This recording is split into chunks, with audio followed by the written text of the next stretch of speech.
오늘의 헤드라인 뉴스입니다. 전일 미국의 90일간 관세 유예 발표에 최고의 랠리를 펼쳐왔던 미증시가 일제히 급락했습니다. 전일 폭등에 따른 조정 매물도 영향을 줬습니다. 대중 관세가 145%로 정정되자 미중 무역 전쟁이 본격화될 조짐에 투심이 얼어붙은 것으로 해석됩니다. EU와 중국이 중국산 전기차에 대해 최소 가격을 설정하기 위한 협상을 재개했습니다. 중국 상무부는 성명을 내고 협상이 즉각 시작될 것이라고 전했습니다. 트럼프 대통령의 지속된 관세 위협에 관계 개선을 모색해온 두 국가의 향후 귀추가 주목됩니다. 미중 간 2차 무역 전쟁이 본격화되는 가운데 중국의 수출 통제 회의를 개최했습니다. 지난 2월 중국은 10% 관세 부과에 대응해 반도체 생산 핵심 소재에 대해 수출을 통제했었습니다. 이번 124% 관세 부과에 대응하기 위해 추가 수출 통제 조치를 취할 가능성이 높아졌습니다. 미중 무역 전쟁 격화로 일제히 충격을 받은 뉴욕 지수가 급락하자 암호화폐도 일제히 급락세를 보였습니다. 시총 4위 리플은 다시 2달러가 붕괴되었고 비트코인도 8만 달러 선 방어에 실패했습니다. 시청자 여러분 안녕하세요. 여러분의 성공 투자를 응원합니다. 출발 증시와이드 1부 시작합니다. 진행의 이가은입니다. 어제 뉴욕 증시는 하루 만에 다시 하락 마감했습니다. 상호 관세 유예에 대한 약발이 하루 만에 끝난 분위기였는데요. 일단 전일 급등했던 부분에 대해서 차익 매도 물량이 나온 부분도 있었고요. 가장 큰 이유는 중국이었습니다. 미국이 이제 중국에 대해서 관세를 어제까지 125%다라고 이야기를 했었는데 펜타닐 관세까지 부과를 20% 추가적으로 하면서 145%로 공개를 하게 됐고요. 여기에 트럼프 이전 행정부에서 있었던 추가 관세까지 고려하게 된다면 총 167.1%를 부과하게 되는 셈입니다. 그래도 다행인 부분을 찾아보자면 트럼프 대통령의 톤 다운된 발언이 좀 있었습니다. 상호 관세 유예가 조금 더 연장될 수 있다라고 이야기했다라는 부분, 더불어서 중국과에 대한 협상 의지를 내비쳤다라는 부분도 긍정적으로 평가할 수 있겠습니다. 어쨌든 맞불 작전이 펼쳐지는 상황 속에서 두 국가는 평화적으로 해결해 나갈 수 있을지 주목해 보셔야 될 것 같습니다. 자, 그럼 계속해서 오늘 저희가 준비한 코너 먼저 소개해드리도록 하겠습니다. 오늘의 첫 번째 코너로는 빅애플 스탁 준비되어 있습니다. 엔비디아가 중국향으로 지금 수출하고 있는 게 H20 저사양 칩인데요. 젠슨왕 CEO가 마러라고 자택을 방문한 이후 앞으로 이거에 대해서 수출 통제를 해제해주겠다라는 소식이 어제 보도가 됐습니다. 관련된 내용들 다시 한번 점검해 보도록 하겠고요. 두 번째 코너로는 코인 라이브가 준비되어 있습니다. XRP 가격이 좀 떨어지긴 했습니다만 대규모 고래 이동에 반등세를 시현할 수 있을지 같이 점검해 보겠습니다. 자, 그럼 출발 증시와이드 1부 본격적으로 시작해 보도록 하겠습니다.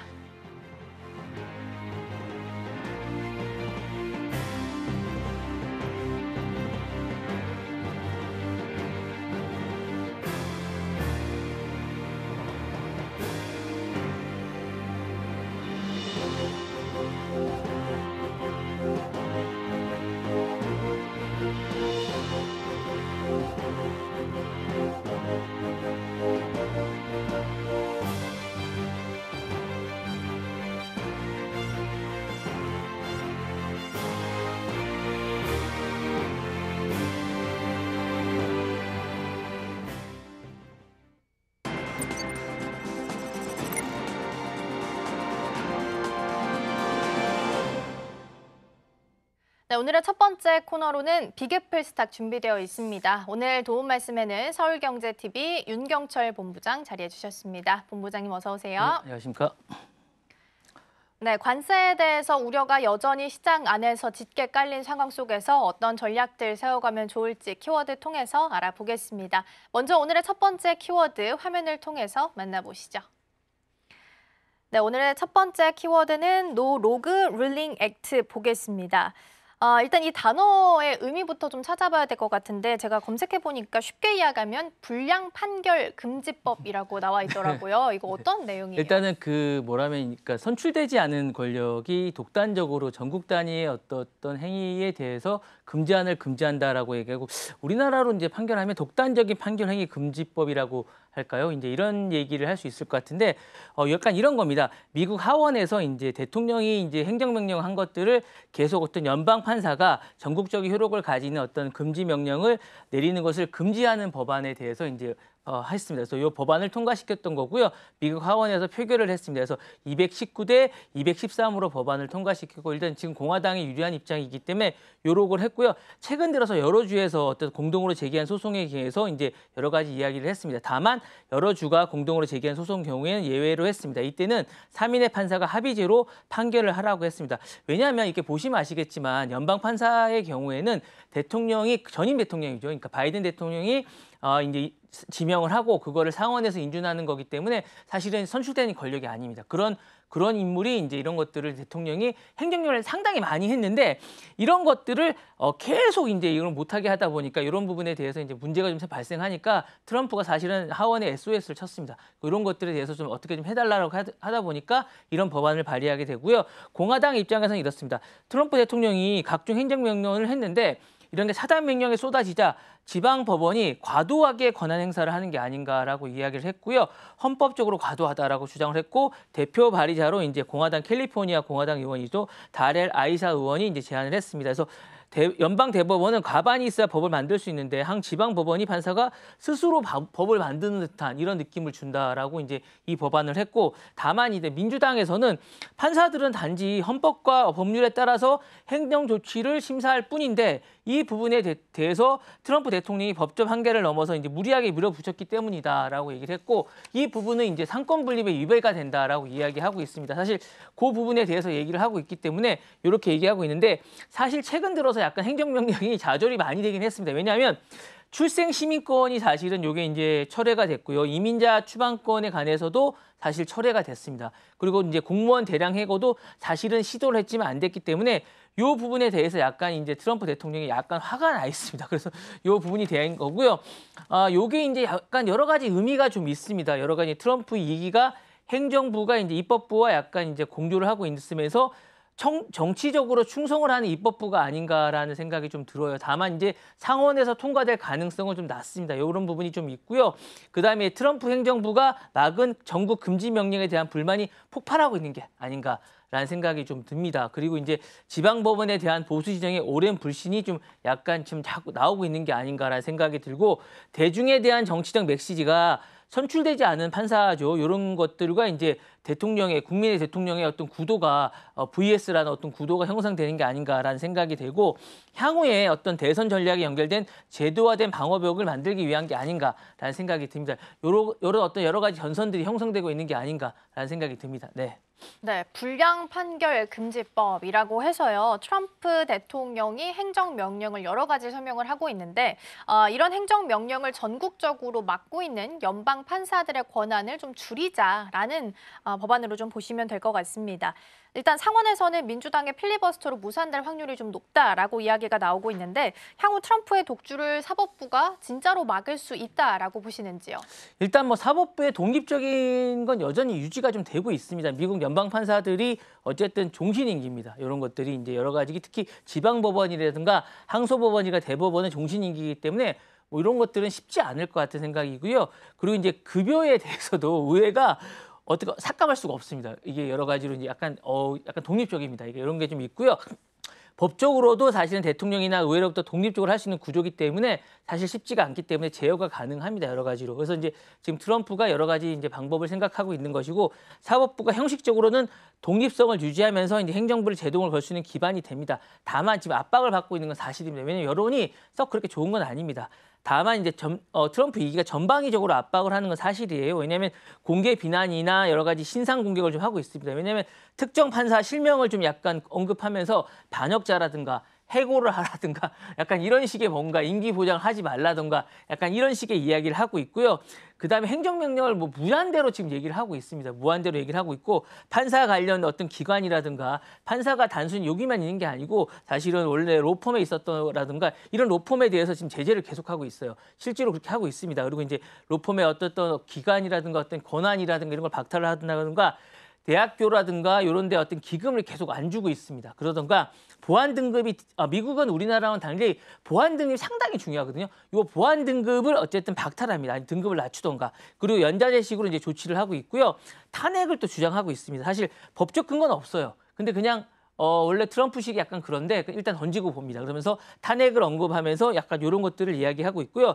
예산 조정에 대해서 이제 자기가 가지고 있는 돈의 어떤 그런 권한을 가지면서 어쨌든 하원의 법안에 관한 예산 삭감에 대해서 계속 얘기를 하고 있습니다. 결과적으로 이제 사법부가 형식적으로는 독립적이지만 사실적으로는 이런 데 자유롭지는 못합니다. 그러다 보니까 이런 부분에 대해서 이제 압박을 가지도록 강화하고 있는 게 아닌가라는 생각이 되고 있어서 이런 거고 사실은 이제 최종 방어선은 제가 볼 때는 대법원이라고 봐요. 대법원이 사실은 최종적이고 트럼프는 일단 모든 판결은 대법원에서 다 받을 것 같습니다. 지금 얘기하고 있는 어떤 여러 가지 뭐 출생 시민권이라든가 이민자들의 어떤 이게 밖으로 내보내는 이런 권한이라든가 이런 것들이 전부 다 대법원에서 판결이 될 것 같습니다. 그래서 이미 트럼프는 대법관 3명을 임명했습니다. 그래서 현재 대법원은 보수가 6명이고 진보가 3명입니다. 그래서 대법원에 가면 상당히 트럼프 쪽에 좀 유리하지 않을까라는 생각이 있고 대법원 일부도 전국금지 헌법에 대해서는 이제 해오긴 했습니다. 그래서 이 부분에 대해서 권한 축소가 좀 되지 않을까라는 생각을 좀 하고 있기 때문에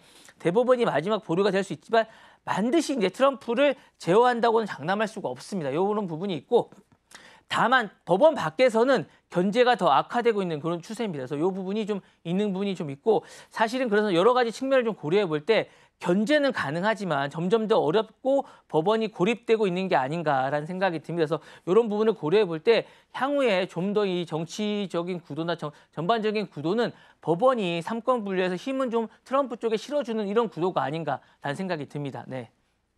네, 일단은 연방법원 금지 명령 제한에 대해서 좀 살펴봤고요. 민주주의 핵심인 균형을 건드릴 수도 있다라는 부분도 함께 체크를 해봤습니다. 자, 그럼 이어서 두 번째 키워드 함께 확인해 보도록 하겠습니다. 네, 오늘의 두 번째 키워드는 볼리 2025 보도록 하겠습니다. 삼성과 구글이 함께 손을 잡고 AI 개인 비서 로봇 볼리를 2025년 여름에 출시를 하겠다라고 이야기를 했습니다. 이 제품이 시사하고 있는 바는 어떤 것들이 좀 있을까요? 사실 이제 볼리라는 게 사실은 이제 우리나라에도 보도는 됐는데 뭐 대대적으로 보도는 안 됐습니다. 이제 어제쯤 보도가 됐는데 농구공만한 크기의 어떤 자율주행 AI 로봇입니다. 사실 이런 거고 집안을 자유롭게 이동하면서 다양한 스마트 기능을 하는 거고요. 구글의 제미나이 AI가 탑재되어 있습니다. 그래서 이제 음성이라든가 영상이라든가 데이터라든가 이런 거 실시간으로 분석을 해주면서 자연스럽게 대화를 하는 약간 이런 것이고요. 내장형 프로젝트가 있습니다. 벽이나 천장에서 영상을 투시하면서 영상을 볼 수도 있고 뭐 여러 가지 운동도 할 수 있는 약간 이런 거라고 할 수 있는데 과거에 우리나라에 나왔던 뭐 진이라든가 이런 거 약간 업그레이드판이라고 생각하시면 될 것 같습니다. 그래서 스마트폰을 통합하고 삼성의 어떤 스마트 싱스라고 하죠. 이런 것들이 연동이 되는 거라고 할 수 있고요. 지난번 2025 세스에서 나왔습니다. 이런 것들이 되는 것이고요. 개인화된 어떤 지원을 하는 이런 것이라고 할 수 있어요. 특히 어떤 우리 헬스 부분 있죠. 이런 건강에 관한 부분에 지원을 하는 게가 아닌가라는 생각이 있고 2025 우리나라에서 이제 나옵니다. 그리고 이제 얼마 가격은 책정은 안 됐으면 동시 출시가 가능한 거고요.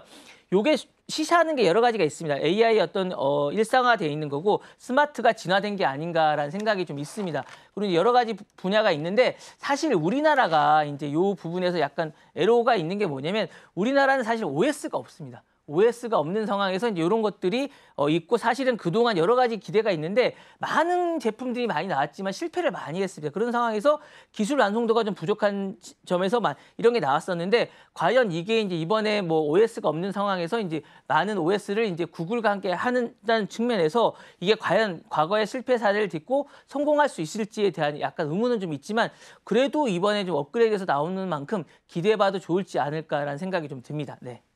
네, 삼성과 구글이 함께 손을 잡은 로봇 볼리는 올해 여름에 공개가 될 예정입니다.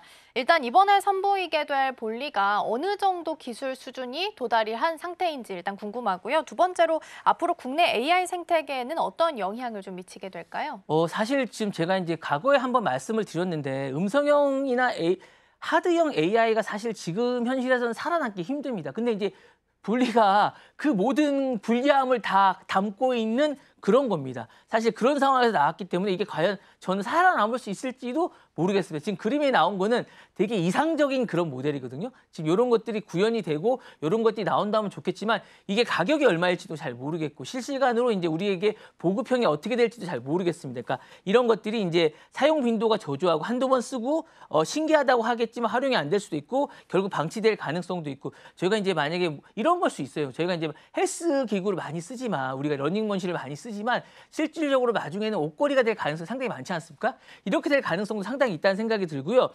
AI 대화 품질에 대한 한계가 좀 있습니다. 지금 시리가 많이들 쓰고는 있지만 그 품질이나 이런 것들이나 단답형이나 비용이 많이 드는 측면이나 맥락이 무시되거나 이런 것들이 있고 이 OS가 사실은 우리나라 게 아니에요. 그러다 보니까 이게 음성이 사실은 우리나라에 기반을 두고 있지 않기 때문에 과연 이게 잘 될 수 있을까라는 의문도 좀 있습니다. 이게 우리나라 개발이 아니기 때문에 그래서 이 부분에 대한 고민이 좀 있고 그다음에 생태계가 고립될 가능성도 좀 있습니다. 가전이나 앱 서비스라는 게 연동이 약하거나 폐쇄적이기 때문에 이 향후에 어떻게 개발될지가 잘 모릅니다. 그리고 진짜 AI가 진짜가 아님이라는 게 좀 드러나기 때문에 이 부분도 걱정스럽습니다. 그래서 이 부분이 어떻게 될지 잘 몰라서 과연 생존할 수 있을지를 사실 잘 모르겠어요. 그래서 이 부분이 어떻게 될지 잘 모르기 때문에 향후에 어떻게 될지를 잘 모르겠지만 어쨌든 삼성이 이제 OS 없이 정면 돌파를 하겠다는 생각을 하고 있는데 사실은 그런 점에도 불구하고 삼성은 최고의 어쨌든 하드웨어 기업입니다. 그래서 자체 플랫폼이 좀 부족하지만 애플의 iOS라든가 이런 생태계라든가 구글의 안드로이드라든가 요런 걸 가지고 나서 이제 하겠다는 생각을 갖고 있어요. 그리고 스마트 싱스를 진짜 움직이게 만들 필요가 있기 때문에 이걸 만들겠다는 생각이 있고요. 그다음에 ITO 통합이라는 이런 것들을 키워왔습니다. 그래서 이런 걸 바탕으로 향후에 이제 제대로 만들겠다는 생각을 갖고 있기 때문에 사실은 AI 주도권을 가지고 이제 조수가 아닌 주인공이 되려는 시도를 이번에 하고 있습니다. 그래서 이 부분을 가지고 이제 AI 패권을 엔비디아라든가 구글이라든가 이런 걸 주도하고 있지만 삼성은 반도체를 만들면서 이 소프트웨어를 늘 따라가는 입장이었는데 이번에 이거를 탑재하면서 뭔가를 새롭게 시도해보려는 이런 게 있다는 생각을 하고 있습니다. 그래서 분포의 공급자가 아니라 이번 기회로 사용자의 경험을 좀 축적하겠다는 생각을 좀 갖고 있는 것 같습니다. 사실 AI는 사용자 경험이 상당히 중요하거든요. 그래서 이번에 이런 걸 만들면서 뭔가 하겠다는 생각을 하고 있고요. 볼리라는 건 한국이 만든 최초의 어떤 약간 행동형 약간 어떤 플랫폼이라고 할 수 있어요. 그래서 약간 그런 면에서 상당히 의미가 있는 것 같고요. 능동형 존재라는 점에서 상당히 의미가 있는 것 같습니다. 그래서 약간 그런 점에서 의미가 있고 이렇게 축적이 되면 볼리가 한국형 생태계의 허브가 될 수 있다는 생각이 좀 듭니다. 그래서 지금까지는 그런 게 없었기 때문에 국내 음성이나 이런 게 축적이 되면 글로벌 확장성이 좀 있을 것 같고요. 그다음에 IoT 생태계가 좀 만들어질 수도 있을 것 같습니다. 그래서 만약에 이게 성공을 한다면 한국형 AI 생태계가 전체가 따라오는 계기가 되지 않을까라는 생각도 듭니다. 그래서 이게 성공 여부가 상당히 우리나라에 많은 중요하게 될 것 같고 만약에 볼리가 실패하게 된다면 나머지는 나중에 이제 기대할 수 없는 게 되지 않을까라는 생각이 듭니다. 삼성까지 실패했는데 누가 나중에 하게 될까라는 생각도 들거든요. 이게 상당히 중요하지 않을까라는 생각이 들고 이게 만약에 잘 되면 가정도 연동이 될 것 같고 교육이라든가 뭐 건강이라든가 AI 스타트업도 많이 발전하지 않을까라는 생각이 듭니다. 네. 네, 삼성 AI 로봇 볼리 같은 경우에는 구글의 제미나이가 탑재될 예정이기 때문에 추론 기능까지 같이 가져가게 될 예정입니다. 일단 기술 시험은 성공적으로 나왔지만 실제 출시가 될지 가격은 어느 정도로 책정될지가 중요해 보입니다. 삼성전자가 작년 추석이었죠. 작년 추석에 보피 출시에 대한 예고가 있었는데 아직까지 좀 출시가 좀 덜 되고 있는 상황이라서 실제적으로 출시 여부까지 볼리도 같이 체크해 보시면 좋겠습니다. 자, 그럼 이어서 다음 키워드 넘어가 보도록 하겠습니다. 네, 다음 키워드는 H20 대중 제재 해제 보도록 하겠습니다. 젠슨 황 CEO가 말어라고 자택을 방문한 이후에 수개월 동안 유지를 해왔던 H20 GPU 칩 수출 규제를 해제한다라는 이야기가 나오게 됐습니다. 이 결정이 시사하는 바는 어떤 것들이 좀 있을까요? 이제 AI 반도체가 더 이상 어떤 기술이 아니라 국가 전략 자산이라는 생각이 좀 들어요. 그러면서 이제 시사하는 게 좀 많은 것 같습니다. H20 같은 경우에 이제 칩 같은 경우에는 사실은 미국이 중국에 허용한 강력한 AI 칩입니다. 그래서 이제 이게 수출 자체가 이제 지정학적 메시지라고 할 수가 있을 것 같고요.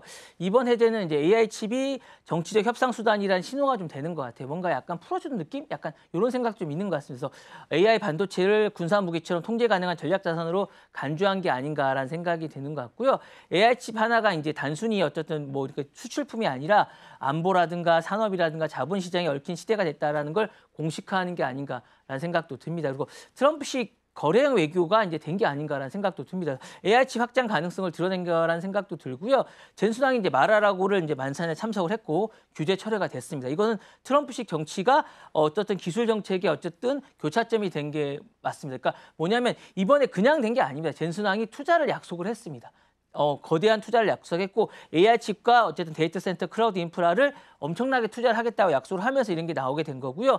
또 이런 게 이제 서로 바터가 된 겁니다. 그리고 중국의 AI 칩 성동 재단의 동력을 약간 실패한 것도 아닌가라는 생각이 듭니다. 그리고 이제 약 160억 달러 규모의 AI 칩을 계속 요구를 해왔습니다. 이 수주를 해야 될 생각이 있었고 엔비디아는 요거에 대한 어떤 화답을 좀 해줘야 될 생각이 있었기 때문에 이 부분에 대해서 이제 요구를 했었고 이걸 그대로 미국에 투자하겠다라고 얘기를 했습니다. 그래서 이 부분이 서로가 이제 윈윈이 된 게 아닌가라는 생각이 되고요. 저는 여기서 약간 의문이 되는 게 최근에 제가 여기서도 말씀을 드렸는데 TSMC를 최근에 이거는 이제 누출이 됐다고 해서 이거는 10억 달러 제재를 했는데 이건 왜 풀어줬냐는 약간 의문이 생깁니다. 그러니까 요거는 약간 좀 다른 개념인데 TSMC는 사실은 정보 유출이고 엔비디아는 통제된 공급이라는 게 약간 다른 점입니다. 사실 TSMC 사건은 AI 칩 설계를 이제 설계나 공정을 무단으로 유출한 사건입니다. 은밀하게 중국에게 준 거고요. 보안 위반의 혐의가 좀 있는 겁니다. 반면에 엔비디아 사건은 H20을 수출은 미국 정부가 허용한 성능 이하의 어쨌든 성능 이하입니다.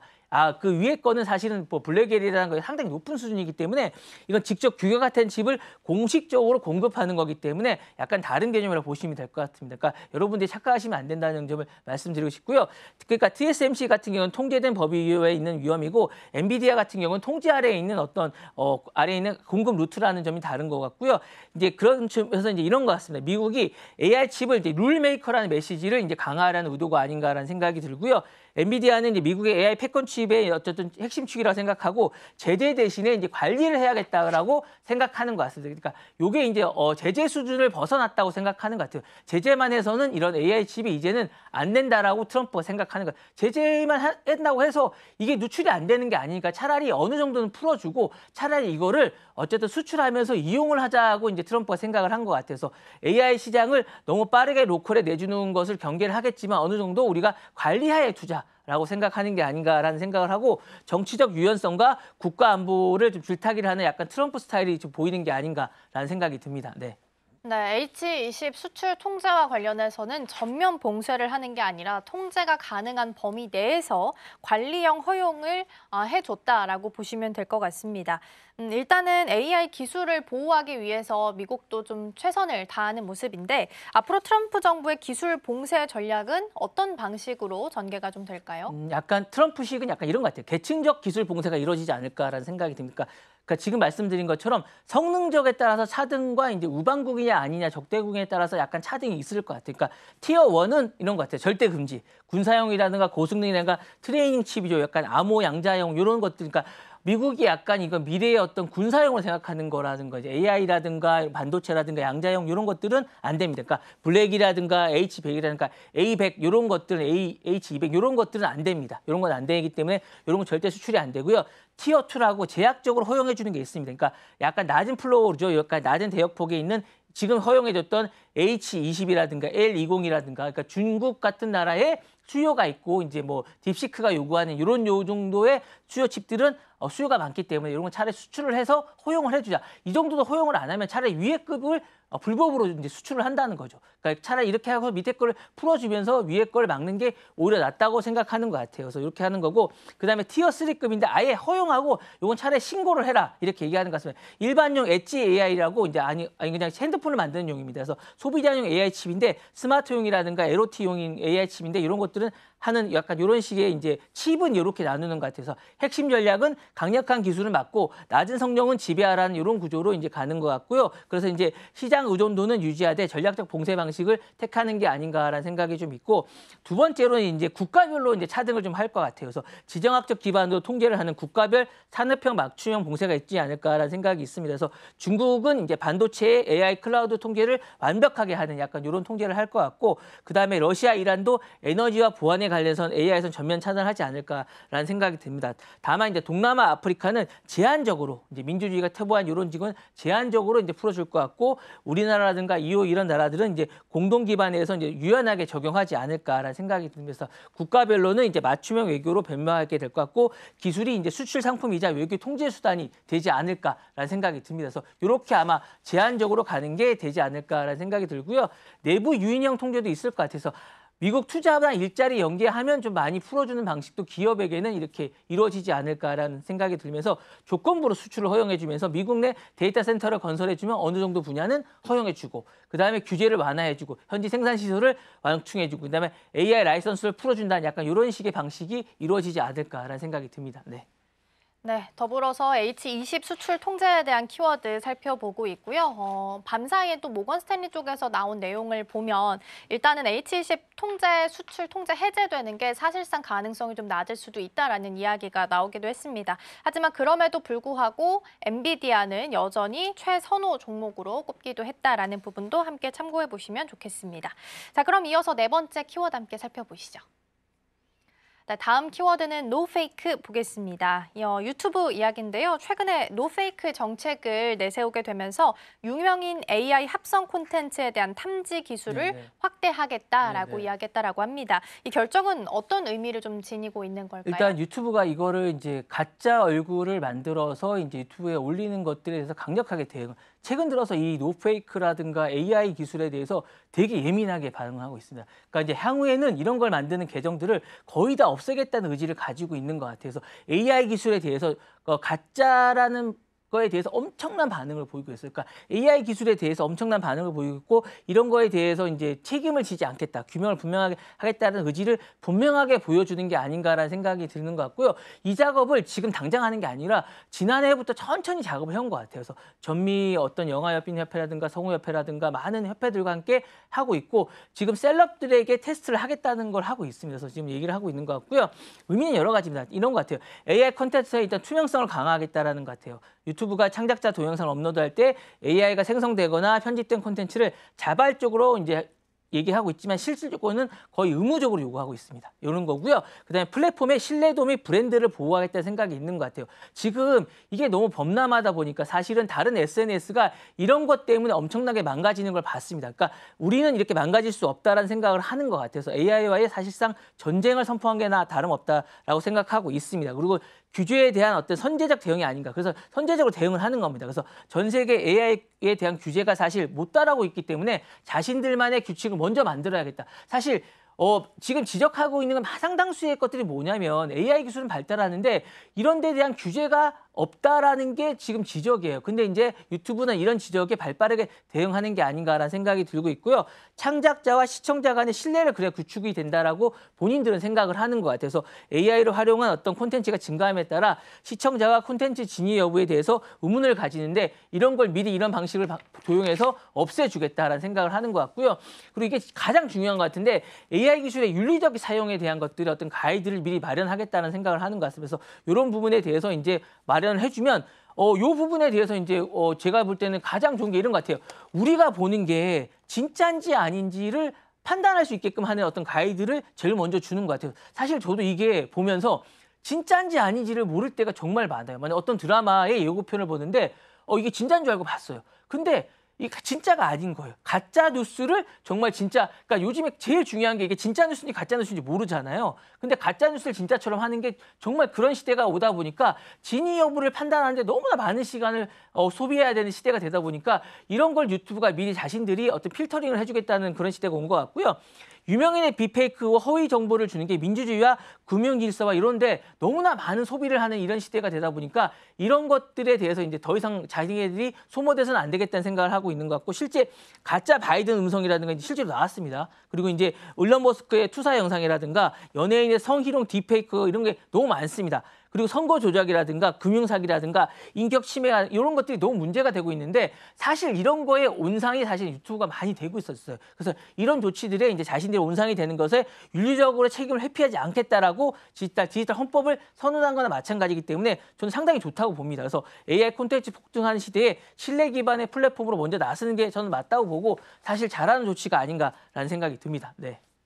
네, 유튜브의 노페이크 정책은 한마디로 정리하면 유튜브가 선제적인 조치를 먼저 취해주겠다라는 부분으로 정리할 수 있을 것 같습니다.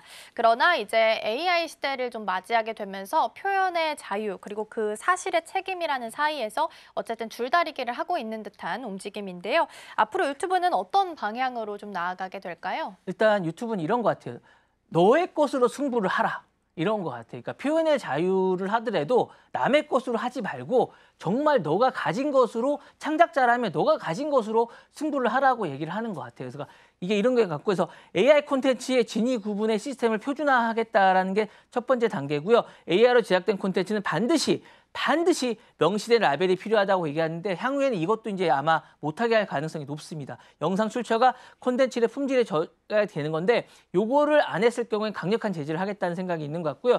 두 번째는 콘텐츠 알고리즘의 신뢰 점수를 반영하겠다는 것 같아서 향후에는 추천 알고리즘에 단지 클릭수가 아니라 이게 사실성이라든가 출처 명시라든가 AI 합성 여부에 따라서 이런 부분들을 AI가 합성이 됐다 그러면 이걸 점수를 낮춰서 점수를 거의 안 주던가 해서 아니면 이걸 상업화 점수를 안 주는 이런 방식의 방법을 택하겠다는 것 같고요.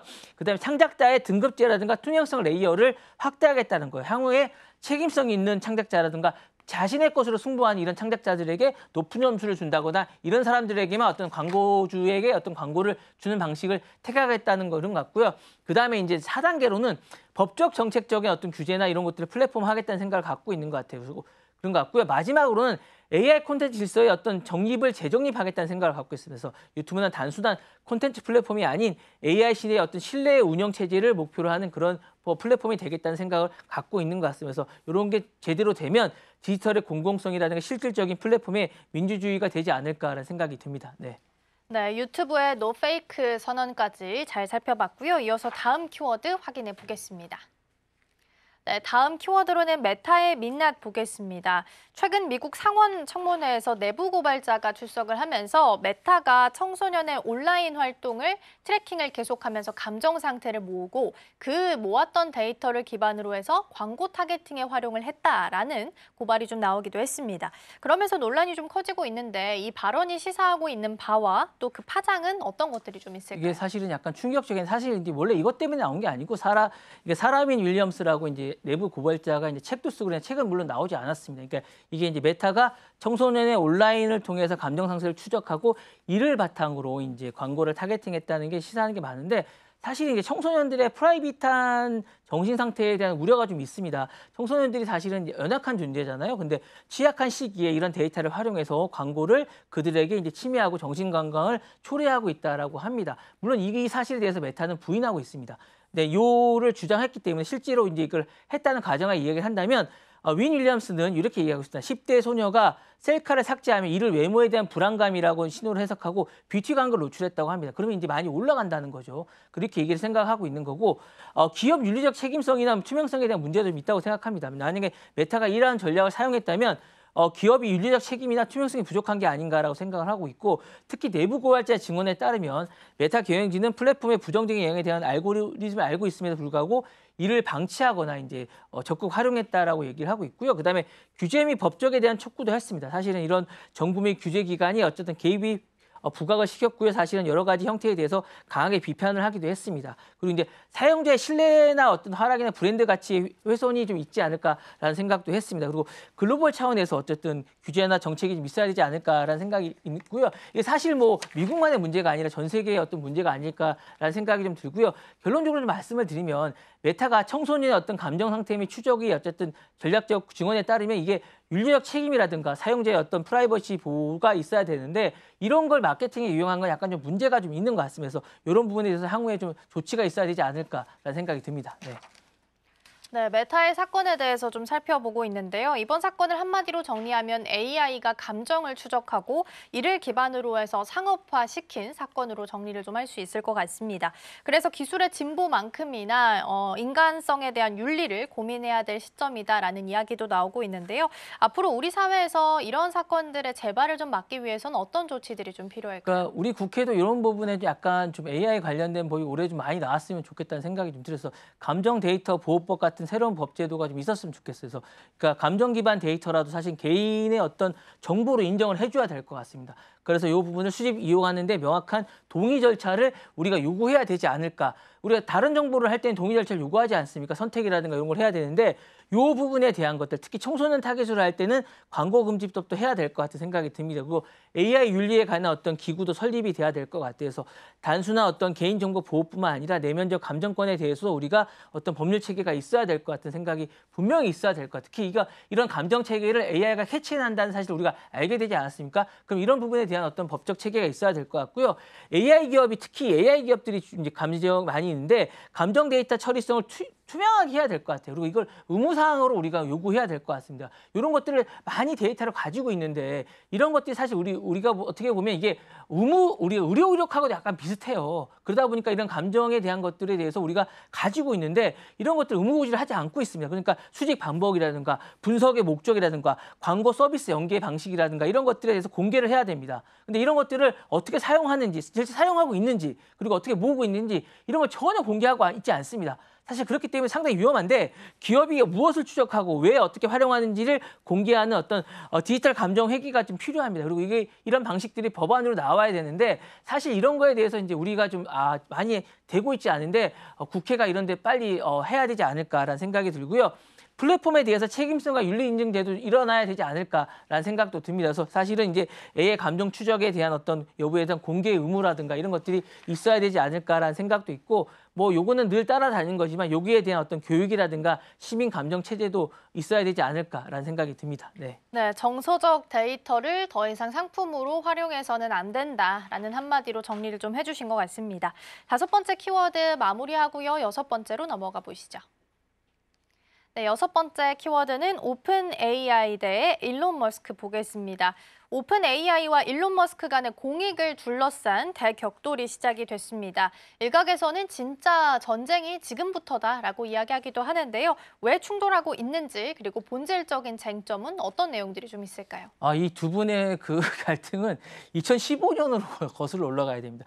이제 공공 AI, 오픈 AI를 사실 공동으로 창립을 했어요. 그리고 이제 머스크하고 알트만하고 13분이 이제 오픈 AI를 만들었는데 머스크가 사실 초기 작업을 됐어요. 그리고 이제 알트만이 경영권을 맡게 됐고 비영리 구조로 시작을 했는데 누구도 소유하지 않고 모두를 위한 AI를 개발하자라고 이야기를 했습니다. 당시에 이제 공동 철학을 사실 공유를 했는데 AI는 공동체가 돼야 된다라고 했는데 2018년부터 2019년까지 갈등을 했어요. 그리고 이제 오픈 AI가 이제 구글과 이제 어떤 만큼 기술을 확보하려면 대규모 투자가 필요하다라고 판단을 해 영리 조직인 오픈 AI LP라는 구조로 했습니다. 그래서 제한적 영리를 하게 됐고 이 과정에서 머스크가 자신은 본래 철학을 배신했다고 얘기하면서 격렬하게 반발을 했습니다. 그러면서 이사직을 사퇴하고 자금 지원을 중단했습니다. 그러면서 이제 여기서 탈퇴를 하고 이제 자신의 어떤 지분을 빠져나갔습니다. 그러면서 2023년에 그록을 출시하게 됩니다. 그러면서 이제 정면적으로 2024년에 법적 다툼을 하게 됐고요. 이 과정에서 지금까지 오게 된 겁니다. 그러면서 이제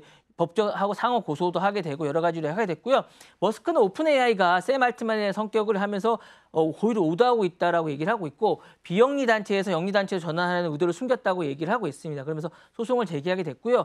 이에 대해서 이제 뭐 샘 알트만을 대변하고 있는 오픈 AI 측은 소셜 미디어를 공격하고 법적인 조치를 하고 있으면서 실패가 하지도 않을 거면서 인수 시도를 했다라고 실제로 지난해 했습니다. 이런 얘기를 주로 하고 있는데 사실 이 다툼은 상당히 여러 가지로 이제 의미가 좀 있습니다. 왜냐하면 AI 기술이 공공성과 상업성 전쟁이 시작됐다고 볼 수 있을 것 같아요. 그래서 오픈 AI가 인류 전체의 이익을 대변한다고 만들어졌지만 현재 이제 마이크로소프트 자본에 의해서 사실 49%를 갖고 있거든요. 그래서 이제 상업화된 폐쇄형 기업 구조로 사실은 변모가 됐고 머스크가 이에 대해서 공공재 배신을 보고 있는데 이가 이제 AI가 사실은 공공재일 것인가 사유재일 것인가 근본적인 문제가 이번에 이제 이 판결로 나올 가능성이 있고요.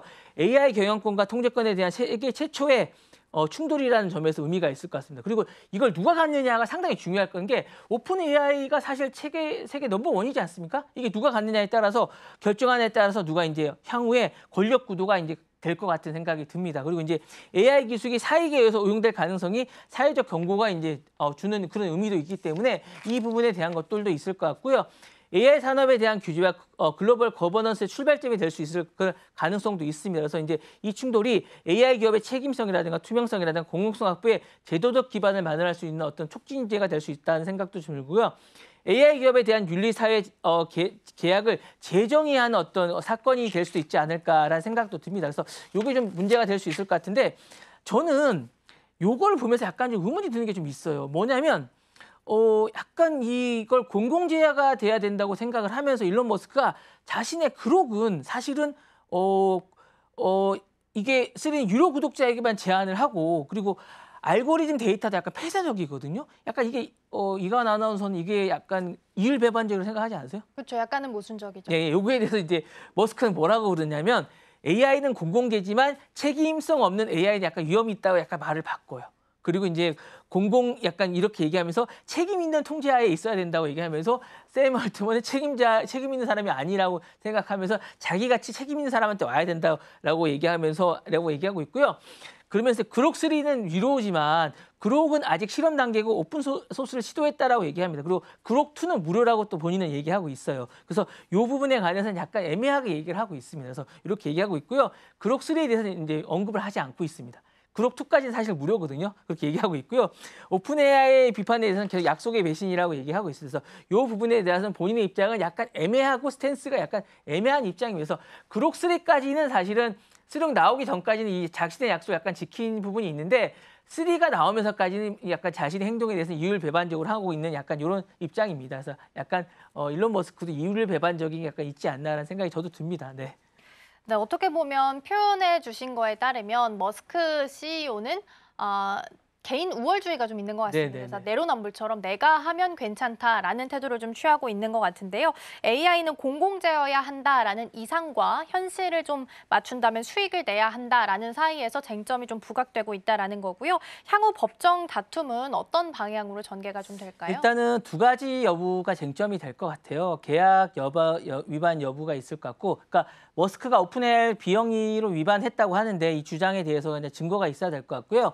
경영진의 신의 성실 위반이 좀 있습니다. 이 부분이 이제 알트먼이 이사회와 이제 자신만의 이익을 구조를 바꿨고 공익이라는 명분을 조작했다는 이 부분에 대해서 이제 다투고 있습니다. 그래서 실제 핵심은 이제 오픈AI가 영리 과정에서 사전 공지나 투명성 합의자를 따랐느냐라는 건데.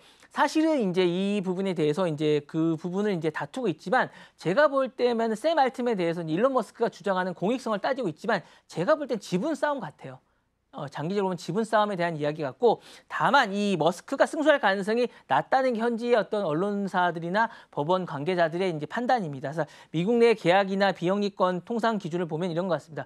공익법인의 운영 자율성이라든가 어디 명시된 계약의 유효성이라든가 사후 기부자의 창립의 영향성이나 이런 것들 여부를 따지게 되는데 머스크가 창립자이긴 하지만 법적 계약에 따른 경영권 보장이라든가 비영리성의 의무 조항이라든가 이런 게 명시되어 있지 않을 경우에는 법적으로 유리한 고지를 점령하기 힘들다고 합니다. 그래서 판결이 예상되기로는 계약 위반에 대해서 일부 인정, 서류상 있을 경우에 근데 이게 있는지 없는지 잘 모르겠습니다. 그리고 그러나 경영 구조에 대한 어떤 결정은 이사회 자율성이나 인정이 될 경우에 가능성이 높다고 하는데 이거를 사실은 샘 얼트먼이 상당히 유리하다고 합니다. 그래서 금전 배상이라든가 조정 형성이 될 가능성은 어렵다고 합니다. 그래서 사실은 이거를 지분을 받아 나갈 때 그 일론 머스크가 상당수의 어떤 금액을 받았기 때문에 이 부분이 사실은 이제 될 가능성이 좀 어려운데 그럼에도 불구하고 이번 어떻든 법원 어떤 쟁점이 법정 다툼이 AI 정치화의 또 상시성이 된다는 점에서 약간 의미가 좀 있을 것 같고요. 기술 산업의 어쨌든 방향성이라든가 이런 게 좀 있을 것 같습니다. 그래서 이게 AI 기술이 공공재라든가 사유재의 프레임이 본격화되는 부분이 있고 이번에 어쨌든 일론 머스크가 이런 어떤 소송을 함으로써 이 챗 GPT가 많은 부분에서 공공재로 쓰이는 부분이 많습니다. 왜냐하면 이게 우리나라는 그렇지 않지만 캐나다라든가 미국의 어떤 대학생들에게 무료로 제공되고 있습니다. 그런 측면이 왜냐하면 신경을 쓴다는 얘기죠. 사실 그런 점에서 상당히 좋은 의미가 있고 메타라든가 구글이든가 아마존 빅테크들이 AI의 어떤 개발에 정당성을 부여하려는 의미가 상당히 많이 있다는 점에서 사실 좋은 의미가 있어요. 사실 저는 그런 의미에서 좋은 일을 하고 있다고 생각을 합니다. 그리고 규제의 영향의 전환점이 되고 있습니다. 그래서 AI 알고리즘의 공격 여부라든가 사용처라든가 이런 독점 방지법에서도 샘 알트맨이 신경을 쓰는 거죠. 알고리즘을 어느 정도 공개를 하려고 합니다. 그전까지 폐쇄적이었는데 이런 부분에서 좀 좋다고 봅니다. 어쨌든 이 소송이. 그리고 국제정치 영역에서도 중국이라든가 EU라든가 우리나라까지도 이런 협상 카드로 활용을 하기 때문에 사실은 좋다고 생각하는데 저는 이거 말고도 그 다음이 더 중요하다고 생각하는 게 오픈AI와 xAI가 이제 그 다음에서 이제 AI, GI라는 패권 전장에서 어떻게 대결할지가 좀 궁금하다고 생각하는데 요 법원 판결보다는 그 다음에 의 AI가 경쟁을 할 요 판결이 어떻게 될지가 정말 궁금하다는 생각이 듭니다. 네. 네, AI 생태계에서 공공과 사적의 경계선을 그을 수 있는 분수령이 될 수 있지 않을까 싶습니다. 오픈 AI랑 머스크 사이에서 있었던 쟁점까지 잘 살펴봤고요. 6가지 경제 키워드 여기서 마무리합니다. 오늘 본부장님은 여기서 보내드리겠습니다. 오늘 말씀 고맙습니다. 네, 감사합니다.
오늘 아침 빼놓을 수 없는 암호화폐 이슈 소식 전해드립니다. 암호화폐 XRP가 최근 1.6달러까지 급락했지만 고래 지갑의 대규모 이동이 반등 신호로 작용하며 다시 2달러 선을 회복하는 모습을 보였습니다. 10일 코인게이프에 따르면 고래 지갑들이 2주간 7천만 개의 XRP를 이동시킨 것으로 나타났으며 이는 상승 전환의 전조로 해석되고 있습니다. 실제로 해당 소식 이후 XRP는 하루 만에 8% 반등했습니다. 기술적으로도 긍정적인 신호가 감지되고 있는데요. MACD 지표는 강세 크로스오버에 가까워지고 있으며 1일 종가가 2달러를 넘을 경우 추가 상승 여력이 있다는 분석이 나왔습니다. 전문가들은 엘리엇 파동 분석을 바탕으로 단기 목표가를 22달러, 장기적으로는 최대 30달러까지 제시했습니다. 다만 미중 무역 갈등과 글로벌 규제 같은 매크로 변수에 따라 상승 흐름이 달라질 수 있는 만큼 신중한 접근이 필요하다는 의견도 나옵니다. 암호화폐 파이가 최근 급등하며 한때 0.65달러에 육박했습니다. 현재는 0.58달러 선에서 거래되고 있으며 이는 하루 기준 6% 넘는 상승폭입니다. 이번 반등의 주요 배경은 도널드 트럼프 대통령의 상호 관세 유예 조치 때문인데요. 그는 75개국 이상에 대해 관세를 10%로 인하한 반면 중국에는 145%까지 인상하며 강경한 입장을 보였습니다. 이에 따라 비트코인과 이더리움 등 대형 코인도 상승했고 파이를 포함한 중소형 코인도 강세를 나타냈습니다. 또한 파이 네트워크는 글로벌 결제 기업 뱅사와 제휴하며 3천만 개 이상의 파이를 매각한 것으로 알려졌는데요. 48시간 동안 120만 개 이상의 파이가 거래되며 커뮤니티 신뢰도 높아졌습니다. 전문가 문제프는 파이가 V자형 회복세를 보이며 단기적으로 2.5달러 돌파 가능성도 있다고 전망했습니다. 미국 달러 지수 DXY가 100선에 근접하면서 비트코인의 대규모 랠리 가능성이 주목받고 있습니다. 9일 코인텔레그래프에 따르면 미중 무역 갈등과 미국 국채 매도 증가로 달러 약세 가능성이 제기되는 가운데 과거 DXY가 100 아래로 떨어졌을 때 비트코인이 각각 500%와 1,300% 넘게 급등한 바 있어 유사한 흐름이 반복될지 이목이 쏠리고 있습니다. 한편 로이터는 중국 인민은행이 국유은행의 달러 매입을 줄이고 거래 검증을 강화하라고 지시했다고 보도했습니다. 일부 분석가는 이를 중국의 달러 약화 전략으로 해석했지만 비앙코 리서치의 짐 비앙코는 중국의 국채 매도는 달러 가치에 큰 영향을 주지 않을 것이라며 신중한 입장을 보였습니다. 현재 DXY는 102선에서 비교적 안정적이나 심리적 지지선인 100이 붕괴될 경우 시장의 반응이 클 것으로 전망됩니다. 실제로 2020년과 2017년 DXY가 100 아래로 떨어졌을 당시 비트코인은 수배 이상 급등한 바 있습니다. DXY 하락은 미국 기업의 해외 수익 감소와 수입 물가 상승으로 이어질 수 있으며 연간 1조 8천억 달러에 달하는 미국 재정 적자에 더 큰 부담을 줄 수 있다는 지적도 나옵니다. 일각에서는 연준이 경기 침체를 방지하기 위해 유동성 공급에 나설 가능성도 제기되며 이는 비트코인에 대한 투자 유입을 자극할 수 있다는 분석도 나오고 있습니다. XRP가 비트코인 대비 강세 전환 신호를 보이며 주목받고 있습니다. 10일 암호화폐 전문 매체 더 크립토 베이직에 따르면 XRP 비트코인 주간 차트에서 골든 크로스가 발생했습니다. 이는 55주 지수 이동 평균선이 155주 단순 이동 평균선을 상향 돌파한 신호로 XRP 역사상 두 번째입니다. 첫 번째 골든 크로스는 2017년 5월 발생했으며 이후 XRP는 약 958% 급등해 3.8달러 최고가를 기록한 바 있습니다. 분석가 에그레 크립토는 이번에도 유사한 상승 흐름이 재현될 수 있다고 전망했는데요. 비트코인이 향후 8만 달러 이상으로 상승할 경우 XRP는 최대 29달러까지 도달할 수 있다는 시나리오도 제시됐습니다. 도지코인 현물 ETF가 미국에서 현실화될 가능성이 커지고 있습니다. 현지 시간 10일 암호화폐 전문 매체 코인게이프에 따르면 자산운용사 21쉐어스가 미국 SEC에 도지코인 현물 ETF 출시를 위한 S1 서류를 공식 제출했습니다. 이는 그레이스케일 비트와이즈에 이어 세 번째 도지코인 ETF 신청입니다. 이번 신청은 스위스6 거래소에서 도지코인 ETP를 출시한 날과 맞물렸으며 마케팅 파트너로는 하우스 오브 도지와 커스터디아는 코인베이스가 참여할 예정입니다. ETF는 도지코인을 실제 보유하는 방식으로 운영되며 기관 투자자들에게 밈코인에 대한 접근 기회를 제공하게 되는데요. 이로 인해 시장 자금 유입과 채택 확대가 기대되고 있습니다. 기술적 분석 측면에서도 강세 다이버전스가 감지돼 긍정적 흐름이 이어지고 있는데요. 일부 전문가들은 신중한 입장을 보이는 반면 분석가 마스터 캐노비는 도지코인이 바닥을 확인했고 향후 1달러까지 상승할 것이라고 전망했습니다. 지금까지 암호화폐 소식 전해드렸습니다.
네, 전일장 이슈와 오늘장 분위기 짚어보겠습니다. 스탁포인트 시간입니다. SCTV 이민 멘토와 함께합니다. 어서 오세요. 네, 안녕하세요. 네, 일단 개장 전 간밤 뉴욕 증시부터 체크를 해보겠습니다. 이 상호 관세 90일 유예라는 이야기 때문에 또 전일장에서는 뉴욕 증시가 굉장히 좋았는데요. 오늘 이 간밤에서는 이 랠리가 끝이 났습니다. 중국의 이 패턴의 유입과 포함해서 추가 관세가 붙었기 때문입니다. 125%에서 145%로 관세가 더 늘어났습니다. 이와 관련해서 불확실성이 더 커졌고요. 투심도 악화가 된 모습입니다. 그렇다면 어제 우리 시장 어떻게 끝났는지도 살펴보면요. 어제는 또 이 뉴욕 증시가 상호관세 유예로 인해서도 환호했던 시장의 분위기가 이어졌던 모습이었습니다. 어제 마감 상황을 보면 코스피가 6% 상승하면서 마감을 했고 코스닥도 5% 상승하면서 굉장히 좋은 분위기로 마감을 했습니다. 하지만 이 간밤에 뉴욕 증시가 또 아무래도 좀 하락세가 있었던 만큼 오늘 시장에서의 우리 시장의 분위기는 어찌할지 계속해서 지켜보시기 바랍니다.